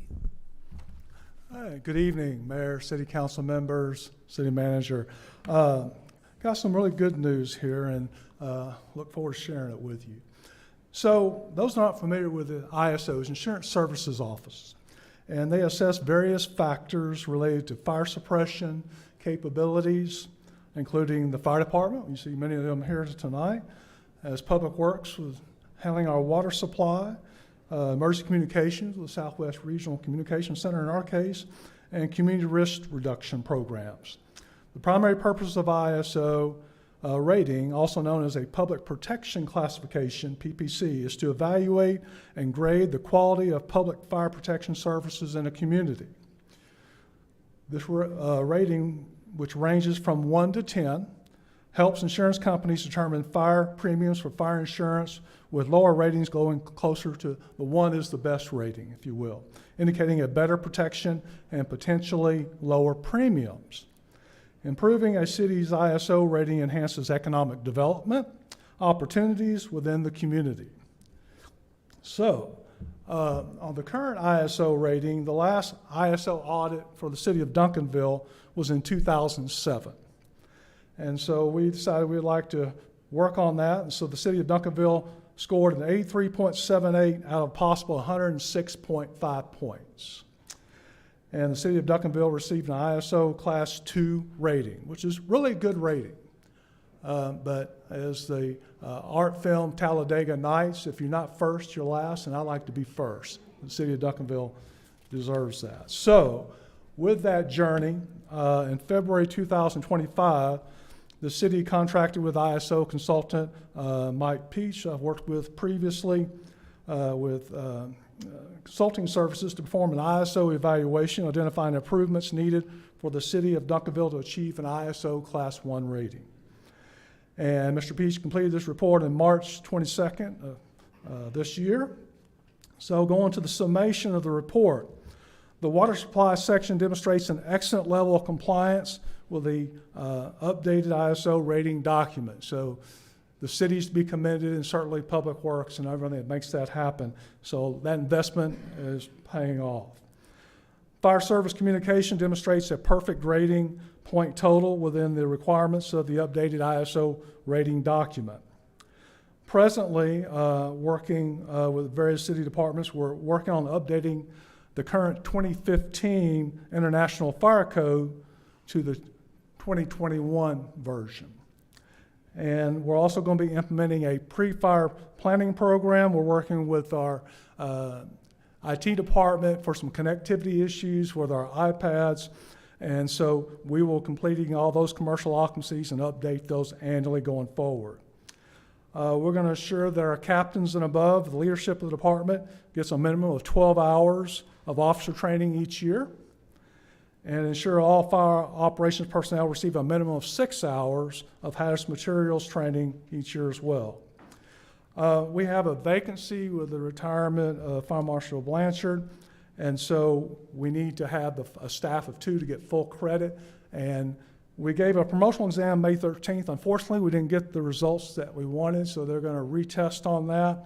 And hopefully we'll get some passing grades and have a staff of 2 there in the Fire Marshal's office. So that said, I'm estimating that this goal is very achievable, and I hope within 18 months I'll be back here before you helping to celebrate the city of Duncanville being ISO Class 1. So any questions? Well, not a question, but just a comment. I think it's long overdue that we've brought in somebody to help us guide us to get to that level where we can see some effective change. We've not done this before, to be honest with you. We've tried to do it internally, but I think the help that you brought on board is really essential to getting us where we need to be to get the best rating we can get. So Yeah, thank you Mr. for that. Peach worked for ISO for 27 years, so he knows the system very well. Yeah, so I thank you for that. Mr. McBurnett? Thank you, Mayor. Chief Keneally, just for the citizens, what's the benefit of going to a 1? Well, on average, you reduce the commercial insurance by 2%. And then for homeowners, it's about a 1% savings. Most of the savings is you go from the lower ratings up to, 4 or 5. There's some bigger savings there. But if you look in the aggregate of all the homeowners and businesses within Duncanville, that's a pretty significant savings in the aggregate for the whole community. And as I mentioned earlier, a lot of cities, and the Metroplex is famous for this. I can name cities, but I won't. They have aggressively pursued these ISO rating improvement, and they, for the economic development of getting a Class 1, because when developers come in and businesses, they look at all their costs associated with operating that business, and certainly insurance cost is part of that decision matrix when they're looking at what community they want to come to. So I think it's in our best interest to achieve a Class 1, and it is definitely achievable. There's nothing in here that I've stated that we still need to do that can't be done. So I'm giving ourselves 18 months, and we should be done, and I'll look forward to coming back, if not sooner, to share good news. Thank you, Chief. No further questions. Thank you, sir. Thank you. Appreciate your support. Now we'll move on to item 3, citizen input.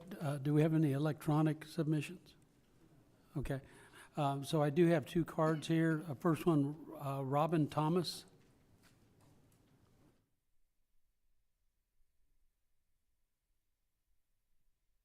Robin Thomas, I live at 1522 Valley View Lane.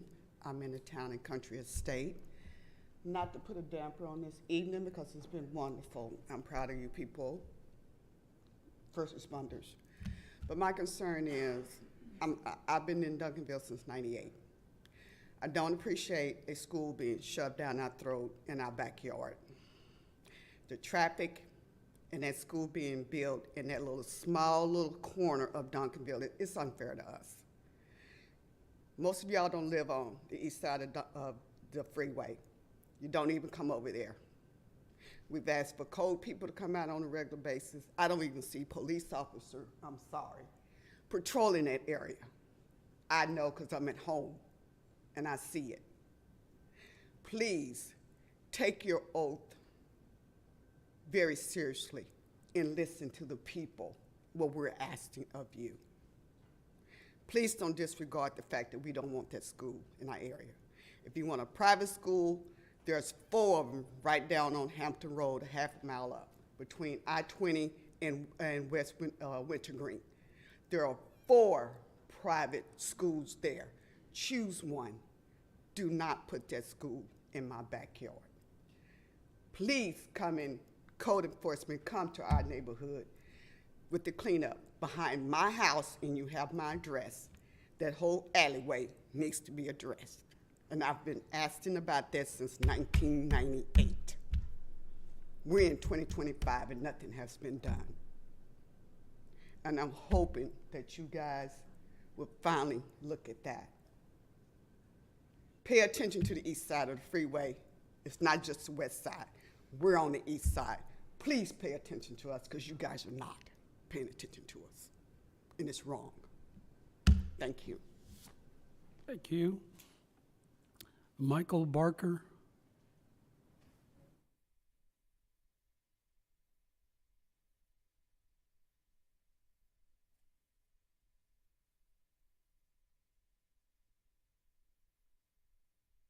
I just have a simple idea to think about. Okay, please state your name and address. I'm sorry, Michael Barker, 522 Oriole Boulevard. Thank you. Yeah, I've lived here since '84. All right, so I got some electronic recycling that I need to do, and when I have something recycling to do, I look utility bill, there's announcements in there when it's coming up. So I saw one is coming up and loaded up some electronic recycling in my car, and then I couldn't make it. So it's been sitting in there for several months, and I was like, when there's gonna be another electronics recycling? And I was like, it's been too long. So I called up City Hall and asked about it, and they said, well, we just had one, but it didn't make the notice that comes with the utility bill. I was like, oh, great. So I got this electronic sitting in my car still. I could take it back out. But then I had an idea, why do we have to wait until these recycling events? Why can't we have like a location where we can take our recycling and then these companies can come pick it up, like the service center, you know, dumpster or something for recycling. So anyway, that's my thought. Thank you. Okay, no more requests for citizens' input, so with that, we will go on to the next item, the consent agenda. We discussed these issues in briefing, so do I have questions, comments, or a motion? Motion to approve. Motion to approve by Councilman McBurnett. Second by Councilwoman Gooden. Please vote.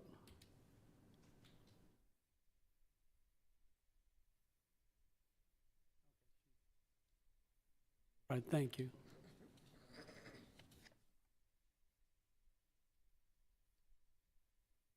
Okay, now we're moving on to item 5, items for individual consideration. Take any actions necessary as a result of executive session. We had one executive session, there was no action to be taken.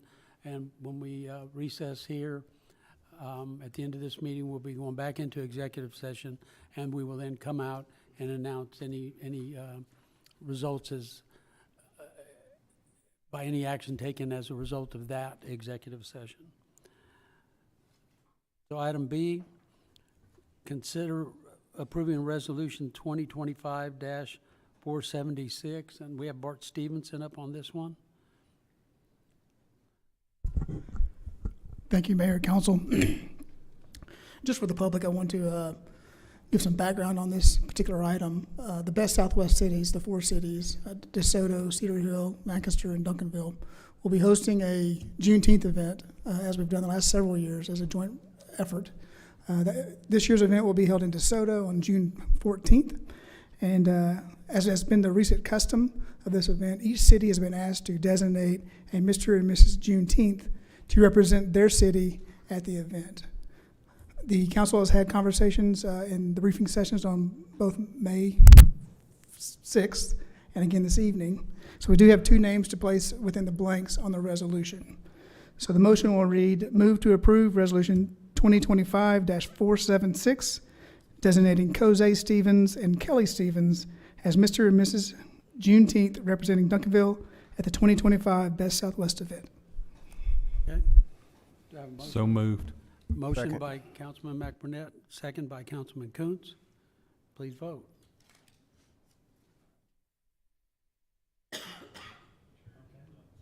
Thank you. Thank you.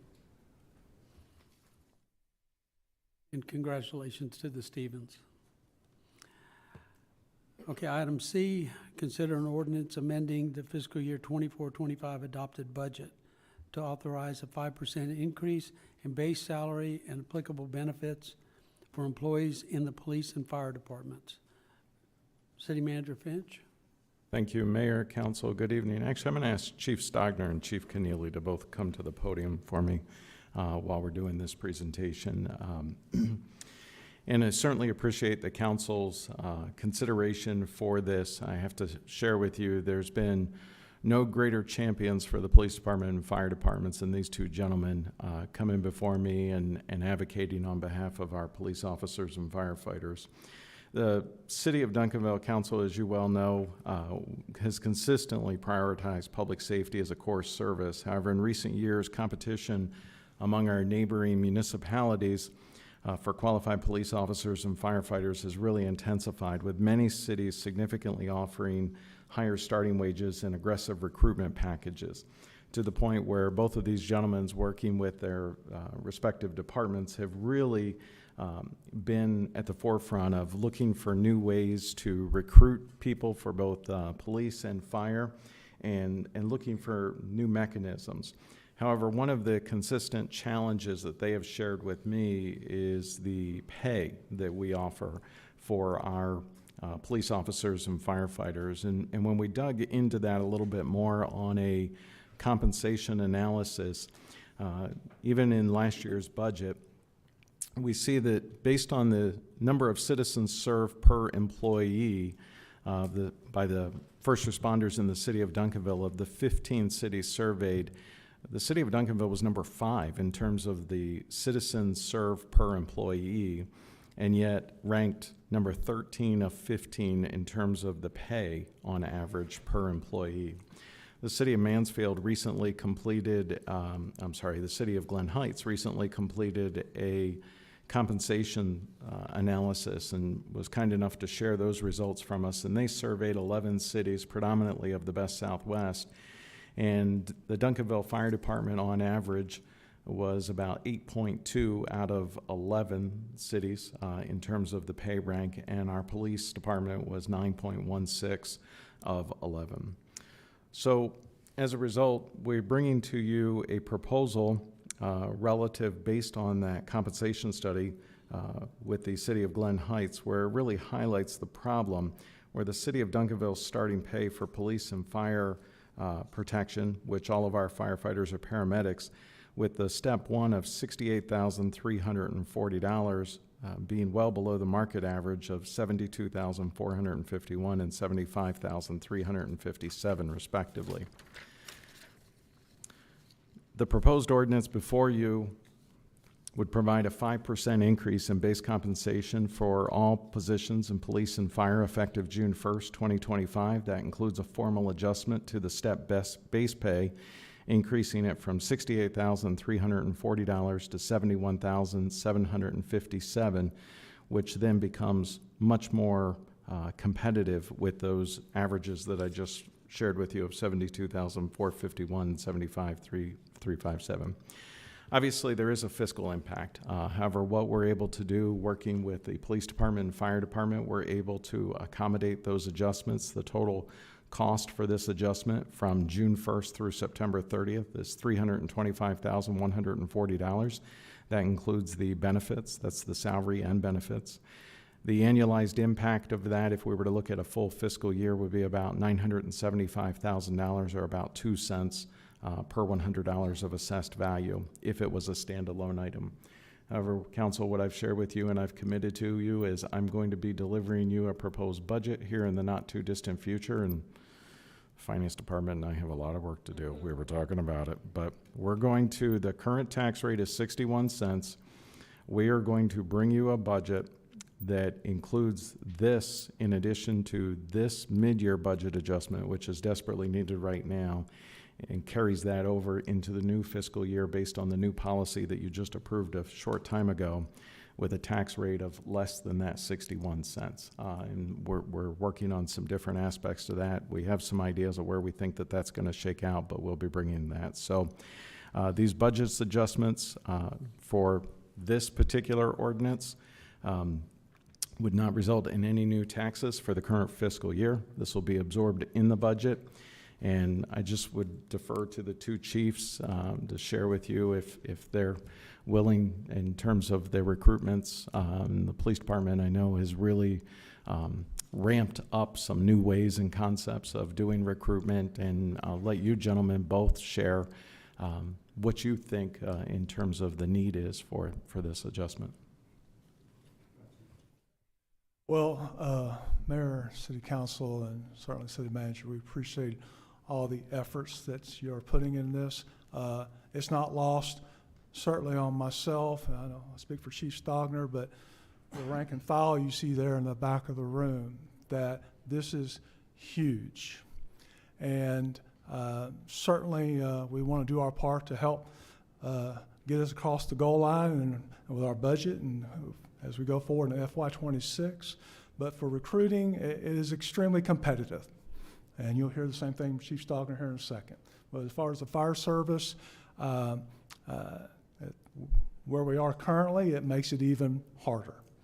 And we want to have good qualified candidates come to us, And I have no doubt in my mind this will increase our number of applicants and successful recruits that we ultimately hire.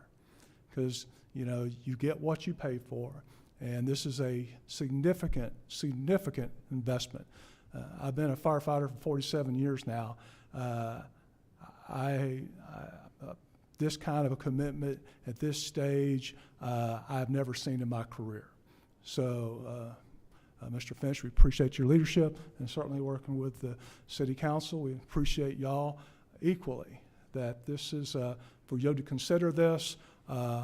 I can tell you that there will be good things ahead for the Duncanville Fire Department, and I'm going to yield to Chief Stogner, and he'll probably say similar things for the Police Department. Yeah, I won't take up a lot of time, but I certainly echo what he said. I think it's impactful just from what you saw at the beginning of this meeting. How many of the people are here, they care about this city and they want to work here, but we have to take care of them. And I think through Mr. Finch and the tenacity that we've had getting through this, I think it's going to be very impactful, as Chief Keneally said. Recruiting, honestly, we have a retention issue, and it was based on pay. We've closed that gap now. So our recruiting efforts has increased tenfold. When you start 27 years ago at badge number 140 and we're encroaching on badge number 300, that shows you that we're hiring people. It's just now we have to keep them, and this is a huge step for that. And I do believe that we'll close that gap even more with this. So thank you very much. I'd like to, I know Mr. McBurnett has a light on, but I'd like to say something that, and this is for everyone in the room. One, I appreciate the explanation that it was hard for you to come to us and tell us we've got this situation. But I want to commend the city manager for delivering a message to us in a manner that, you know, we're fixing to vote on it. But I can't help but think it touched everyone to realize this had risen to almost emergency situation in keeping our folks here and bringing people on board. He really stressed to us what the situation was and what the other cities around us were doing. And I think for all of us, it made a clearer picture of what we had to do going forward to alleviate the problem to the best that we could. And so thanks to the city manager and for the council members that also took a lot of time to think about this and listen to what was being told to us. So with that, I'll move to, well, I have comments or a motion. I'll go to Mr. McBurnett, who had his light up first. Thank you, Mayor. Chiefs, just for the public to understand. Okay. For the understand, what does it cost to train officers and firefighters?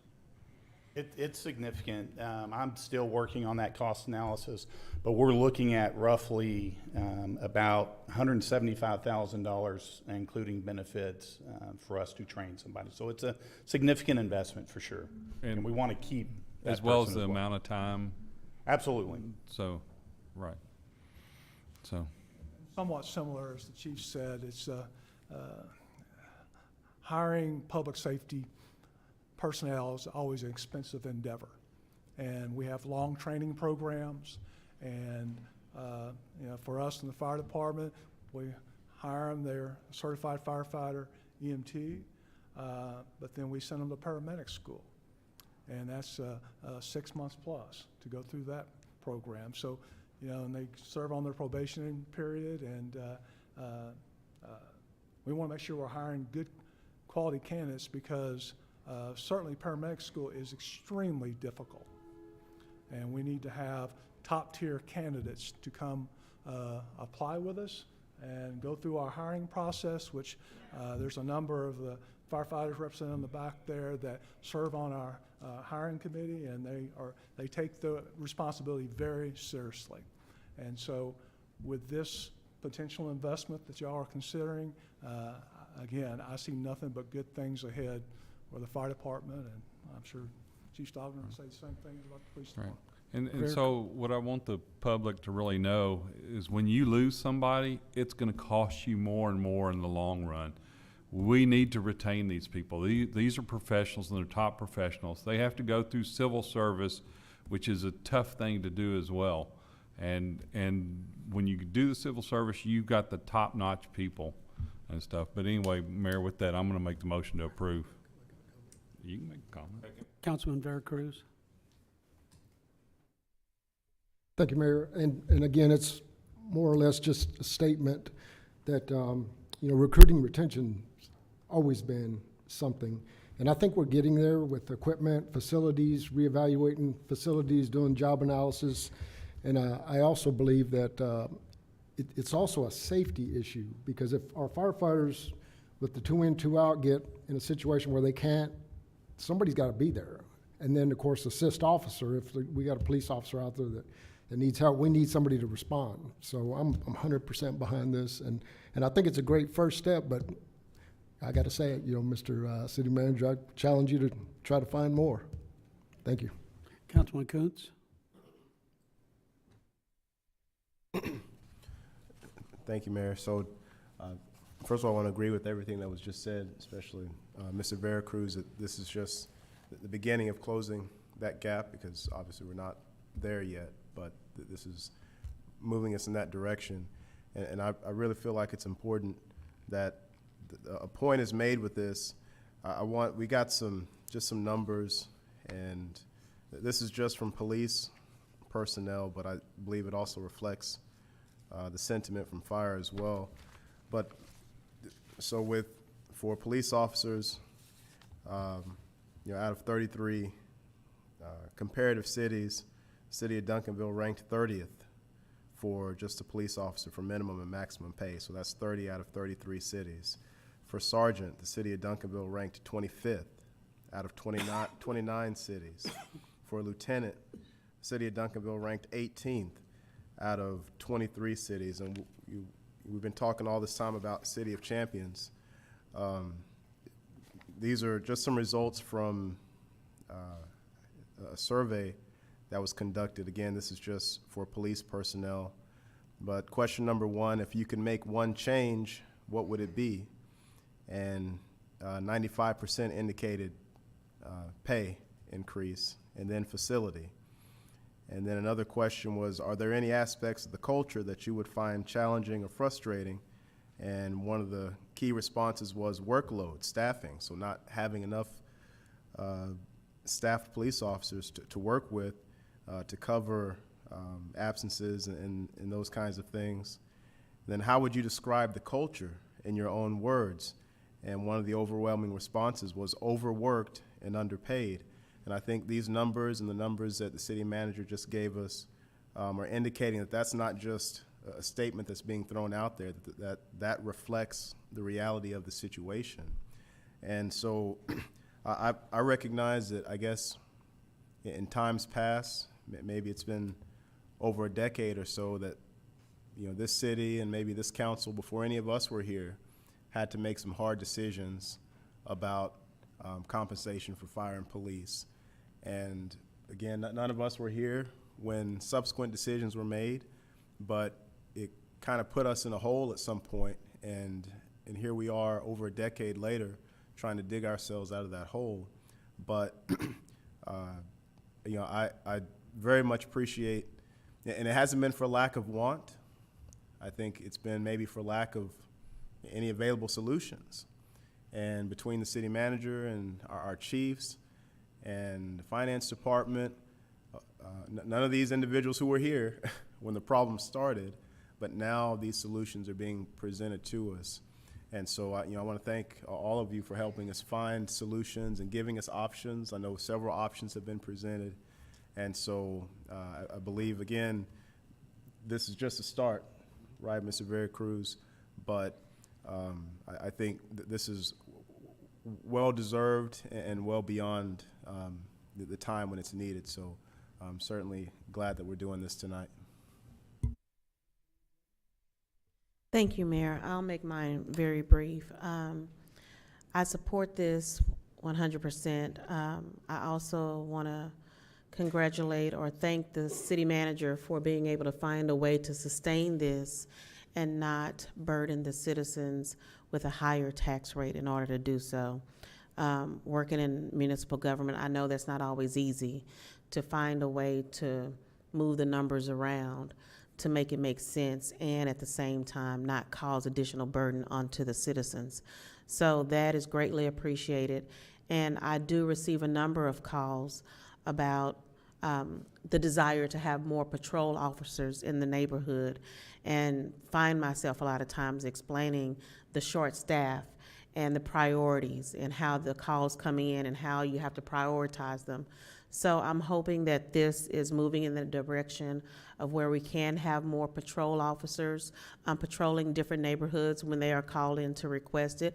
But we do understand why we're not always, because it's not that you're not doing it. You are when you find the downtime, but how often do you have downtime because you're so short-staffed? So being able to retain also the knowledge that we have inside, and it's not going, we're not paying $175,000 for somebody else to benefit from it. So it's so many good things that's coming from it, and I greatly appreciate you doing the hard work and your staff, because as a city staff person myself, I know there are sacrifices that come with offering higher pay, and you're talking about still lowering taxes. So I had to give something up in order for that to happen. And for you to be willing to do so, everybody that's lined up around that wall, thank you for all of your service. Thank you for sticking it out. Thank you for being present every day and responding to all the calls that you've been doing on a short staff. It's not gone unnoticed. Thank you. And last thing before I return back to Councilman McBurnett's motion, I want to remind the civilian side of our staff that we haven't forgotten about you. This is really an emergency situation that we need to resolve now.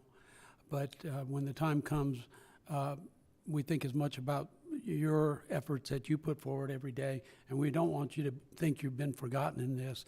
This is a step we had to take to resolve a serious issue that puts these officers in a very strenuous situation. So with that, Councilman Coontz, you still have your light on? Thank you, Mayor. Just one other comment, and this really is for this council and for any citizens here in this community, the city of Duncanville, because Councilwoman Gooden just used the word there, sacrifice. And when we think about our first responders, that's what we think about, right? We think about sacrifice, what they offer. And as we move forward through these conversations and we're making decisions in the future about how to close that gap, that we as a community need to be looking at also making sacrifices for them. So thank you. Thank you. Back to you, Mr. McBurnett. I made the motion to approve. We had a second, Councilman Pennebaker. With that, please vote.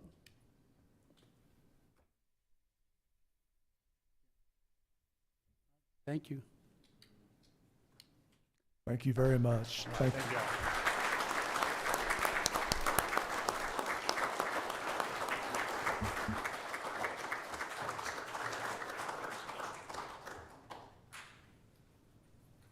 Okay, now we'll move on to our last item before we go into executive session, and that is item 6, staff report.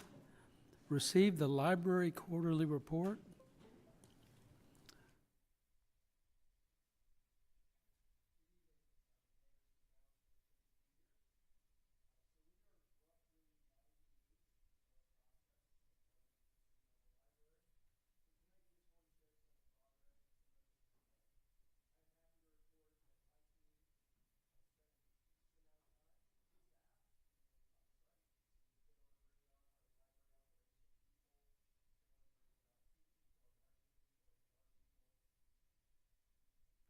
Sorry about that. So you couldn't hear any of that? Sorry. So we're excited about the first 90 days. It's been good progress. Our team's been on site working closely with the staff. We're going to give you some updates there. We've also been able to work with the library board and also updating the policies and procedures for the library. So good things are happening. So first and foremost, the team. That was one of our first priorities, was to come and work with the team, meet the team. address staffing needs. We went through an exhaustive review, and we also went through an exhaustive search to find the ideal library director for the library. It's the most important role within the library by far. I'm happy to report, after our exhaustive search, the answer was right in front of us. So we were very happy to be able to promote Hannah and make her the library director. She's an amazing choice. Our team's excited to work with her on her development and support her in her career. But we believe she's the right answer for the library. And the good news in the process was that we were also able to identify some other talent to bring into the library. So we have an assistant director and an operations coordinator that will be starting the next 30 days. So we'll basically be fully staffed at that point. So it's very exciting. We also were able to bring in people to look at the library and work with the staff. We brought in a space planner, so we've had some exciting times to reimagine the space. A big part of our initiative and hearing from the library board and from hearing from you was we really wanted to focus on outreach and partnerships. And I'm happy to report as well in the last 90 days with Hannah's efforts and our support that there's been a tremendous outreach within the community. And you can see some of the examples. I think what Hannah would tell you is that they just say yes. So as soon as they see an opportunity to get out in the community, to participate, to partner, they're eager to be out there and be part of the community, which is very exciting. In addition to that, we think communication, improving our communication, the cadence of our communication, the look of our communication. We worked hard to work with the team to produce a new monthly newsletter that's available to the community. We've looked at rebranding, updating brands, updating the look of the communication. We always want to continue to make it readily available and enticing to the community. In addition to that, programming is a top priority. The team went through with our team a pretty exhaustive look at the existing programming within the library. And through that analysis, we've already been able to add programming to the library. We're going to continue to look at the programming and add in additional programs as we move forward, but already we've seen some great enhancements in the area of programming. Most importantly is what's coming up next, summer reading. It's one of the biggest times for the library. The team has worked really hard with our team as well to develop what we think is a very exciting and enriching summer reading program. So we're ready to hit the ground running and ready to go for the summer. Excited for school to get out and to have all the kids come to the library. In communicating with the staff, one of the things we heard is they wanted some new initiatives to bring teens and other people within the library. So we heard Hannah and the team, and our team came back and said, well, why don't we just give you some gaming equipment for the library? So LS&S donated some gaming equipment, which we're going to get set up and get running. We believe it'll help entice some teens to come into the library. So we're excited to do that for the city. As I said, one of our initiatives that we're working on, and it's a long-term initiative because you have to have funding, you have to have thoughts, but you have to dream. Hannah and the team are dreaming about what could the library be in the future. So we brought in our top space planners with our IT team, with our collection management team, to tour the facility with Hannah and the team, to go through everything and look around. And they've going to come back with some preliminary ideas and drafts and plans to share with the library board and with the city, just to think long-term about how the space could be reimagined. So that's an exciting project. Down the path, so once we get through summer reading, our next thing up is we're going to be doing that community needs assessment that we talked about when we first came in before you. So that's a great part of the process, really, to, again, talk to the community, listen to the community, and decide what are the next steps to enhance the library services.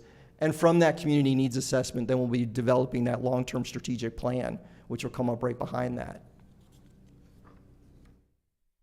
But overwhelmingly, it's about engagement. It's about really taking part in the community. These are just pictures, recent pictures of activities outside in the community and within the library. And the staff has been recommitted to really just making sure that there is that level of engagement and partnership and being seen within the community and being welcoming and inviting within the library. We really are proud of the partnership that we've been started with the city and that we've gotten through in the first 90 days. And we're excited for the next steps. But we just wanted to give you a sense of what we've been working on and the progress that I think we've made. So I'm happy to take any questions from the council. Councilman Penbaker. Just one. So how do gaming systems work in libraries? Because my kid plays games and they have, I mean, it's loud and rambunctious and maybe some language involved sometimes. So how does that work? Well, so what we notice, even now, there's actually some gaming going on in your library, just within the computers that are in usage there. It's all because of those reasons, whether it's headphones or it's meant not to be disruptive to the rest of the library. It is very much set up for them to be able to have some engagement at the supervision of the library staff, but also in a manner that's not disruptive for the rest of the library. Councilwoman Gooden. Thank you, Mayor. First of all, thank you for coming and doing the presentation. I've received questions and I've had questions myself of what has taken place since the partnership started. And I understand that it was supposed to seem seamless, like it wasn't supposed to be a big recognition that we have kind of made some changes in the management of the library. But those who pay attention were asking questions about what can we expect. And so I was able to see some of the photos of reimagining the library. That looks really exciting, and look forward to seeing it. But I heard the word long-term. What's the definition of long-term? Well, I mean, a lot of the planning we do, obviously, some of it is, we go as fast as the city would like. I mean, we will come up with recommendations with Hannah and the staff, and they can be implemented as quick as the city's desire. But we realize that some of these ideas might be bigger or larger or economically not feasible in the short term, but we'll always present them to you for consideration. Okay.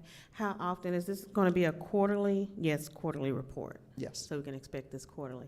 I look forward to hearing of all the different ideas that you're having, and I would assume that assessments are still continuing on. Yes. And I did notice, I did notice an idea board or something that was in the front of the library when you come out. Is that for citizens to leave ideas, and how is that going? Are you receiving new ideas that you're considering? Yes, so the idea board is actually a vision board for the makerspace. We are doing a community survey to get feedback on what people want to see, so we know what direction to go with that. Right now, it's a seed that we're excited to grow, and so the vision board is part of that, and we have gotten some ideas and some responses to the survey, and it's still open, so we're hoping for more responses. Okay, don't get rid of that Cricut machine because I need to come by and use it. Please do. Thank you. Questions, comments? Oh, City Manager? Just real quick, Mayor and Council, just so you know, I know that you don't always hear about some of the conversations that are taking place, but LS&S has been a great partner for us. I've been having regular communication with representatives from LS&S, including a meeting today. Sue, a lot of you met Sue. She just wasn't able to be here tonight. Hannah, I know, has been working very, very closely with Sue and the whole entire team. It's really exciting to see that collaboration taking place. I know that we talked today about the community needs assessment survey that we're going to do, looking at maybe a fall kickoff for that, I think. So we'll bring more of that back and everything. But it really is exciting because even though you don't necessarily see a lot of flash and everything right now, it's kind of like what we've experienced this last year. They're doing their homework right now. They're doing some of the behind the scenes stuff and doing some of the evaluations and getting the balls in motion so that we can do some of those things for the community. So thank you. You've been great to work with. No more lights, thank you. Okay, so that takes care of our business for this evening. We're going to, at this point in time, recess our regular session at 9:09 p.m. and move into executive session. Thank you all for coming tonight.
all to digest on your own time again. And then, Ms. Cherry Brown, I've asked the manager to send you your copy of that little matrix for the city charter. And then and then a proposed copy of the retention agreement for Mr. Finch. Okay, so we're back in regular session now, and as a result of executive session, there is no action to be taken. So with that, we are adjourned at 9:51.